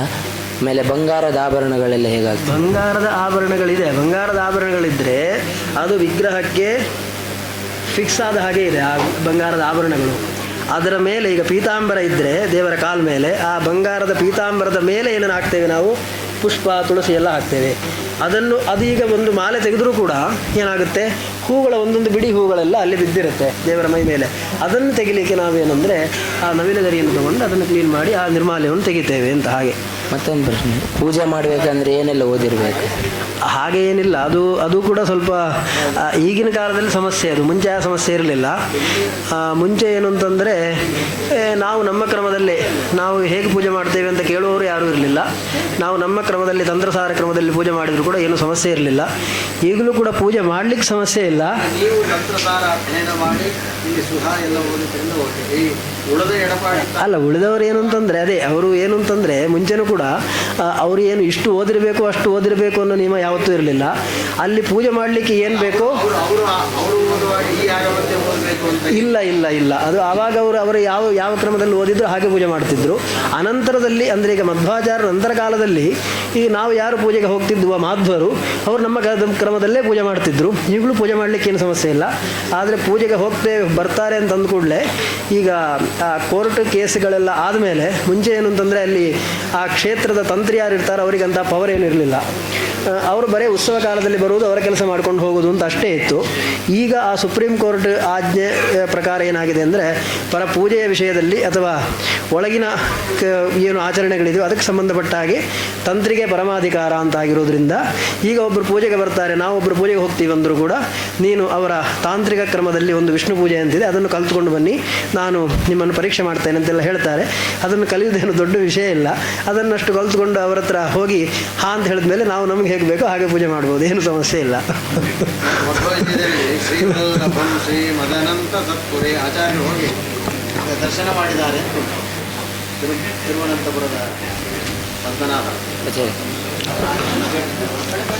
ಆಚಾರ್ಯ, ನಿಮ್ಮ ಮನೆಯವರು ಬಂದು ದರ್ಶನ ಮಾಡ್ಬೋದು? ಖಂಡಿತ ಮಾಡ್ಬೋದು. ಮನೆಯವರ ದರ್ಶನ ಮಾಡಲಿಕ್ಕೆ ಅದು ಸುಬ್ರಹ್ಮಣ್ಯದಲ್ಲಿ ಮಾತ್ರ ಆ ಕ್ರಮ. ಏನು ಅಂತಂದರೆ ಯಾರು ಪೂಜೆ ಮಾಡ್ತಿರ್ತಾರೋ ಅವರು ಆ ನದಿಯನ್ನು ದಾಟಿ ಆ ಕಡೆ ಹೋಗಬಾರ್ದು ಅಂತ. ಅದು ಬಿಟ್ಟು ಬೇರೆ ಅಲ್ಲಿ ಆಗಲಿ ಹಾಗೆ ಮನೆಯವರು ಬರಬಾರ್ದು, ಒಟ್ಟಿಗೆ ಇರಬಾರ್ದು, ಬ್ರಹ್ಮಚರ್ಯದಲ್ಲಿರಬೇಕು ಅಂತ ಅನ್ನೋದು ಮಾತ್ರ ನಿಯಮ ಬಿಟ್ಟರೆ ಅವರು ಆ ಊರಲ್ಲಿ ಇರಬಾರ್ದು ಅನ್ನೋ ನಿಯಮ ಕೂಡ ಇಲ್ಲ. ಖಂಡಿತ ಬರ್ಬೋದು. ಸಾಲಿಗ್ರಾಮದ ಮೂರ್ತಿಯನ್ನು ಕೆತ್ತಿದ್ರು ಅಂದರೆ ಕಟ್ಟಿಗೆ ಮೂರ್ತಿ ಹೋದ್ಮೇಲೆ ಸಾಲಿಗ್ರಾಮದ ಮೂರ್ತಿಯನ್ನು ಕೆತ್ತಿದ್ರು ಅಂತ ಹೇಳಿದ್ರೆ ಅಲ್ಲ, ಕೆತ್ತಿದ್ದಲ್ಲ ಅದು. ಅಲ್ಲ, ಏನು ಪ್ರಶ್ನೆ ನಿಂದು? ಅದನ್ನು ಯಾರು ಕೆತ್ತಿದ್ದು ಅಥವಾ ಹೇಗೆ ಬಂತು ಅಂತ? ಅಲ್ಲ, ಬಂತು ಅಂದರೆ ಗಂಡಕಿ ನದಿಯಿಂದ 12,008 ಶಾಲಿಗ್ರಾಮವನ್ನು ಅದಕ್ಕೋಸ್ಕರ ತೊಗೊಂಬಂದು ಆ 12,008 ಶಾಲಿಗ್ರಾಮದಿಂದ ನಾನು ಹೇಳಿದೆ ಅಲ್ಲ ಒಂದು ಲೇಹ, ಕಟು ಶರ್ಕರ ಅಂತ ಒಂದು ಲೇಹ, ಅದು ಗಿಡಮೂಲಿಕೆಗಳಿಂದ ಇನ್ನು ಏನೇನೋ ಎಲ್ಲ ಹಾಕಿ ಮಾಡುವಂಥ ಒಂದು ಲೇಹದಿಂದ ಆ 12,008 ಶಾಲಿಗ್ರಾಮವನ್ನು ಒಳಗಿಟ್ಟು ಅದ ಪೇಸ್ಟ್ ಮೂಲಕ ಆ ರೂಪಕ್ಕೆ ಅದನ್ನು ತಂದಿಟ್ಟಿದ್ದಾರೆ ಅಷ್ಟೇ. ಸಕ್ಕರೆದ ಅಚ್ಚು ಮಾಡೋದಿಲ್ಲ ಗೊತ್ತಾ? ಸಕ್ಕರೆದ ಅಚ್ಚು ಗೊತ್ತುಂಟ, ಇದರಲ್ಲಿ ಮಾಡ್ತಾರಲ್ಲ ಯಾವುದು ಜನವರಿ. ಈಗ ನಾವು ಏನು ಬಿಂಬ ನೋಡ್ತೀವೋ ಆ ಬಿಂಬದ ಒಳಗಡೆ 12,008 ಶಾಲಿಗ್ರಾಮ ಇದೆ ಅಷ್ಟೇ. ಆ ಲೇಹದ 4 ಗ್ರಾಮ ಆ ರೀತಿ ಅರೇಂಜ್ ಮಾಡಿ ಅದನ್ನು ಹಾಕಿ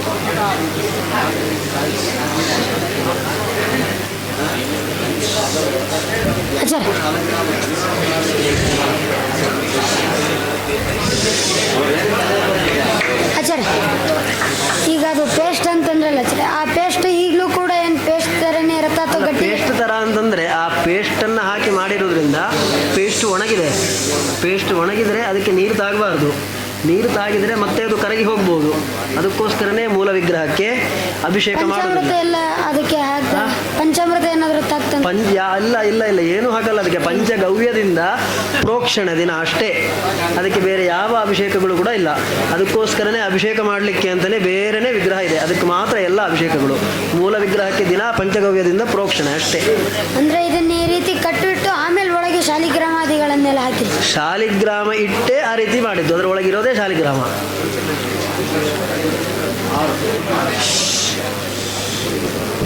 ಸರಿ, ಉತ್ಸವದ ಸಮಯದಲ್ಲಿ ಆ ರಥಕ್ಕೆ ಬಂದು ಗರುಡ ಪ್ರದಕ್ಷಿಣೆ ಹಾಕುತ್ತೆ ಅಂತ ಕೇಳಿದ್ದೆ. ರಥ ಇಲ್ಲ, ಅಲ್ಲಿ ರಥ ಇಲ್ಲವೇ ಇಲ್ಲ. ರಥಕ್ಕೆ ಗರುಡ ಬಂದು ಪ್ರದಕ್ಷಿಣೆ ಹಾಕೋದಿಲ್ಲ. ಧ್ವಜಾರೋಹಣ ಆಗುತ್ತೆ ಮೊದಲನೇ ದಿನ. ಧ್ವಜಾರೋಹಣ ಆಗುವ ಕಾಲದಲ್ಲಿ ಆ ಧ್ವಜದ ಮೇಲ್ಗಡೆ ಗರುಡ ಬಂದು ಪ್ರದಕ್ಷಿಣೆ ಹಾಕ್ತಾರೆ, ಅದನ್ನು ಎಲ್ಲರೂ ನೋಡ್ತಾರೆ. ಅದು ಪ್ರತಿ ಸಲ ಕೂಡ ಆಗುತ್ತೆ ಅನ್ನೋದು ಬಿಟ್ಟರೆ, ಅಲ್ಲಿ ರಥ ಅನ್ನೋದು ಅದು ಇಲ್ಲೆಲ್ಲ ಇದ್ದ ಹಾಗೆ, ನಮ್ಮೂರಲ್ಲೆಲ್ಲ ಇದ್ದ ಹಾಗೆ ರಥದಲ್ಲಿ ದೇವರನ್ನು ಕೂರಿಸುವುದು ಅನ್ನುವ ಪದ್ಧತಿಯೇ ಇಲ್ಲ. ಒಂದೊಂದು ದಿನ ಒಂದೊಂದು ವಾಹನ ಅಂತ ಇರೋದಷ್ಟೇ ಬಿಟ್ಟರೆ ರಥ ಇಲ್ಲ ಅಲ್ಲಿ ದೇವರಿಗೆ. ಧ್ವಜದ ಮೇಲ್ಗಡೆ ಗರುಡ ಬರ್ತಾನೆ ಅಷ್ಟೇ.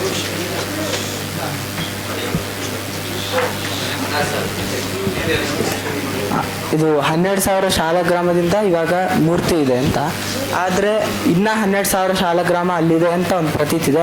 ಅದು ಇದೆ, ಹೌದು ಹೌದು. ಅದೇನೆಂದರೆ ಅವರು ತರುವಾಗ 12,000 ಅಲ್ಲ 24,000 ಶಾಲಿಗ್ರಾಮ ತಂದಿದ್ರಂತೆ. ಅದರಲ್ಲಿ 12,008 ಶಾಲಿಗ್ರಾಮದಿಂದ ಈ ವಿಗ್ರಹ ಆಗಿದೆ, ಅಥವಾ ಈ ವಿಗ್ರಹದಲ್ಲಿದೆ. ಇನ್ನು 12,000 ಶಾಲಿಗ್ರಾಮಗಳು ಅಲ್ಲಿ ಪದ್ಮತೀರ್ಥ ಅಂತ ಇದೆ. ಅಂದರೆ ದೇವರ ದೇವಸ್ಥಾನದ ಪೂರ್ವ ಭಾಗದಲ್ಲಿ ಪದ್ಮತೀರ್ಥ ಅಂತ ಸರೋವರ ಇದೆ. ಅದಲ್ಲ, ಅದು ನಾವಿರುವ ಜಾಗದ ಹತ್ರ ಇರುವುದು, ಅದು ಬೇರೆ. ದೇವಸ್ಥಾನದ ಪೂರ್ವದಲ್ಲಿ ಪದ್ಮತೀರ್ಥ ಅಂತ ಒಂದು ಸರೋವರ, ಅದು ಇದಕ್ಕಿಂತ ದೊಡ್ಡದದು. ಹೌದು ಹೌದು ಹೌದು. ಆ ಸರೋವರದಲ್ಲಿ ಅದು ಕೆಳಗಡೆ ಇದೆ ಅಂತ ಹೇಳ್ತಾರೆ ಈಗಲೂ ಕೂಡ. ನೋಡ್ಲಿಕ್ಕಂತ ಅಲ್ಲ, ನೋಡ್ಲಿಕ್ಕೆ ಈಗ ಯಾರಿಗೂ ಆಗುದಿಲ್ಲ. ಆಗುತ್ತೆ ಆಗುತ್ತೆ, ಈಚೆಯಿಂದ ನೋಡ್ಲಿಕ್ಕೆ ಆಗುತ್ತೆ. ಮುಂಚೆ ಸ್ನಾನ ಮಾಡ್ಲಿಕ್ಕೂ ಕೂಡ ಬಿಡ್ತಿದ್ರು ಎಲ್ರಿಗೂ, ಆದರೆ ಈಗ ಎಲ್ಲ ತುಂಬ ಗಲೀಜು ಮಾಡಿ ಹಾಕ್ತಾರೆ ಅಂತ ಗೇಟೆಲ್ಲ ಹಾಕಿ ಒಳಗಡೆ ಯಾರಿಗೂ ಹೋಗ್ಲಿಕ್ಕೆ ಬಿಡಲ್ಲ. ಬಟ್ ಹೊರಗಿಂದ ನೋಡ್ಲಿಕ್ಕೆ ಏನು ಸಮಸ್ಯೆ ಇಲ್ಲ. ಈಗ ಮೊನ್ನೆ ಲಕ್ಷದೀಪ ಆದಾಗ ಅಲ್ಲಿ ಜಲಜಪ ಅಂತ ಆಗುತ್ತೆ. ಜಲಜಪ ಅಂತ ಹೇಳ್ತಾರೆ ಅವರು. ಅದೇನು ಅಂತಂದರೆ, ಅಲ್ಲಿ ಲಕ್ಷದೀಪ ಅಂತಂದರೆ ಅದು 56 ದಿನದ ಪ್ರೋಗ್ರಾಮ್. ಅದು ಆ 56 ದಿನದಲ್ಲಿ ಏನು ಅಂತಂದರೆ 4 ವೇದಗಳು, ಋಗ್ವೇದ, ಯಜುರ್ವೇದ, ಸಾಮವೇದ, ಅಥರ್ವವೇದ, ಈ 4 ವೇದಗಳು 7 ಸಲ ಫುಲ್ ಪಾರಾಯಣ ಆಗಬೇಕು. 8 ದಿನದಲ್ಲಿ 1 ಸಲ ಮುಗಿಬೇಕು. ಒಟ್ಟು 56 ದಿನದಲ್ಲಿ 7 ಸಲ ಮುಗಿಬೇಕು. 7 ಸಲ ಪಾರಾಯಣ ಮಾಡಿ ಬೆಳಿಗ್ಗೆ 6-6ವರೆಗೆ ಶುರು ಮಾಡಿದರೆ ದಿನ ಒಂದು 10 ಗಂಟೆವರೆಗೂ 10:30ವರೆಗೂ ಎಲ್ಲರೂ ಪಾರಾಯಣ ಮಾಡ್ತಾರೆ. ಒಂದೊಂದು ವಿಭಾಗಕ್ಕೆ 24 ಜನ ಇರ್ತಾರೆ. ಋಗ್ವೇದಕ್ಕೆ 24 ಜನ, ಯಜುರ್ವೇದಕ್ಕೆ 24 ಜನ ಅಂತ. ಬೆಳಿಗ್ಗೆ ಹೊತ್ತು ಪಾರಾಯಣ ಮಾಡಿದರೆ ಸಾಯಂಕಾಲದ ಹೊತ್ತು ಅಗಮರ್ಷಣ ಸೂಕ್ತವನ್ನು ಅವರು ಅಲ್ಲಿ ಆ ಪದ್ಮತೀರ್ಥದಲ್ಲಿ ಹೋಗಿ ನೀರು ಹಿಡ್ಕೊಂಡು ಪಾರಾಯಣ ಮಾಡ್ತಿದ್ರು ದಿನ. ಹೌದು, ಜಲಜಪ ಅಂತ ಮಾಡ್ತಿದ್ರು. ನೀರಲ್ಲೇ ನಿಂತ್ಕೊಂಡು ಜಪ. ನಮ್ಮ ಲಕ್ಷ್ಮಣಾಚಾರ್ಯ ಎಲ್ಲ ಹೋಗಿ ಬಂದಿದ್ದಾರೆ. ಅವರೊಂದು 8-16 ದಿನ, ಅಂದರೆ 2 ರೌಂಡಿಗಿದ್ರು ಅನಿಸುತ್ತೆ. ಅವರು 16 ದಿನ ಹೋಗಿದ್ದಾರೆ ಅವರು. ಹೌದೌದು, ಮೊನ್ನೆ 2026 ಜನವರಿಯಲ್ಲಿ ಆಗಿದ್ದದು. ಜನವರಿಯಲ್ಲಿ 25 ಡಿಸೆಂಬರಲ್ಲೇನೋ ಅವರು ಹೋಗಿ ಬಂದಿದ್ದಾರೆ. ನಾನು 2020ರಲ್ಲಿದ್ದಾಗ ಆಗಿತ್ತು. 2019 ನವಂಬರಿಗೆ ಶುರುವಾಗುತ್ತದು. 56 ದಿನ ಮಕರ ಸಂಕ್ರಾಂತಿಗೆ ಮುಗಿಯುತ್ತೆ. ಮಕರ ಸಂಕ್ರಾಂತಿ ದಿನ ಲಕ್ಷದೀಪ ಅಂತ ಆಗುತ್ತೆ. ನಾನು 2016 ಏಪ್ರಿಲಿಂದ 2021 ಡಿಸೆಂಬರ್ ಜನವರಿ, ಅಂದರೆ ಒಟ್ಟು 5 ವರ್ಷ 8 ತಿಂಗಳಿದ್ದೆ ನಾನಲ್ಲಿ.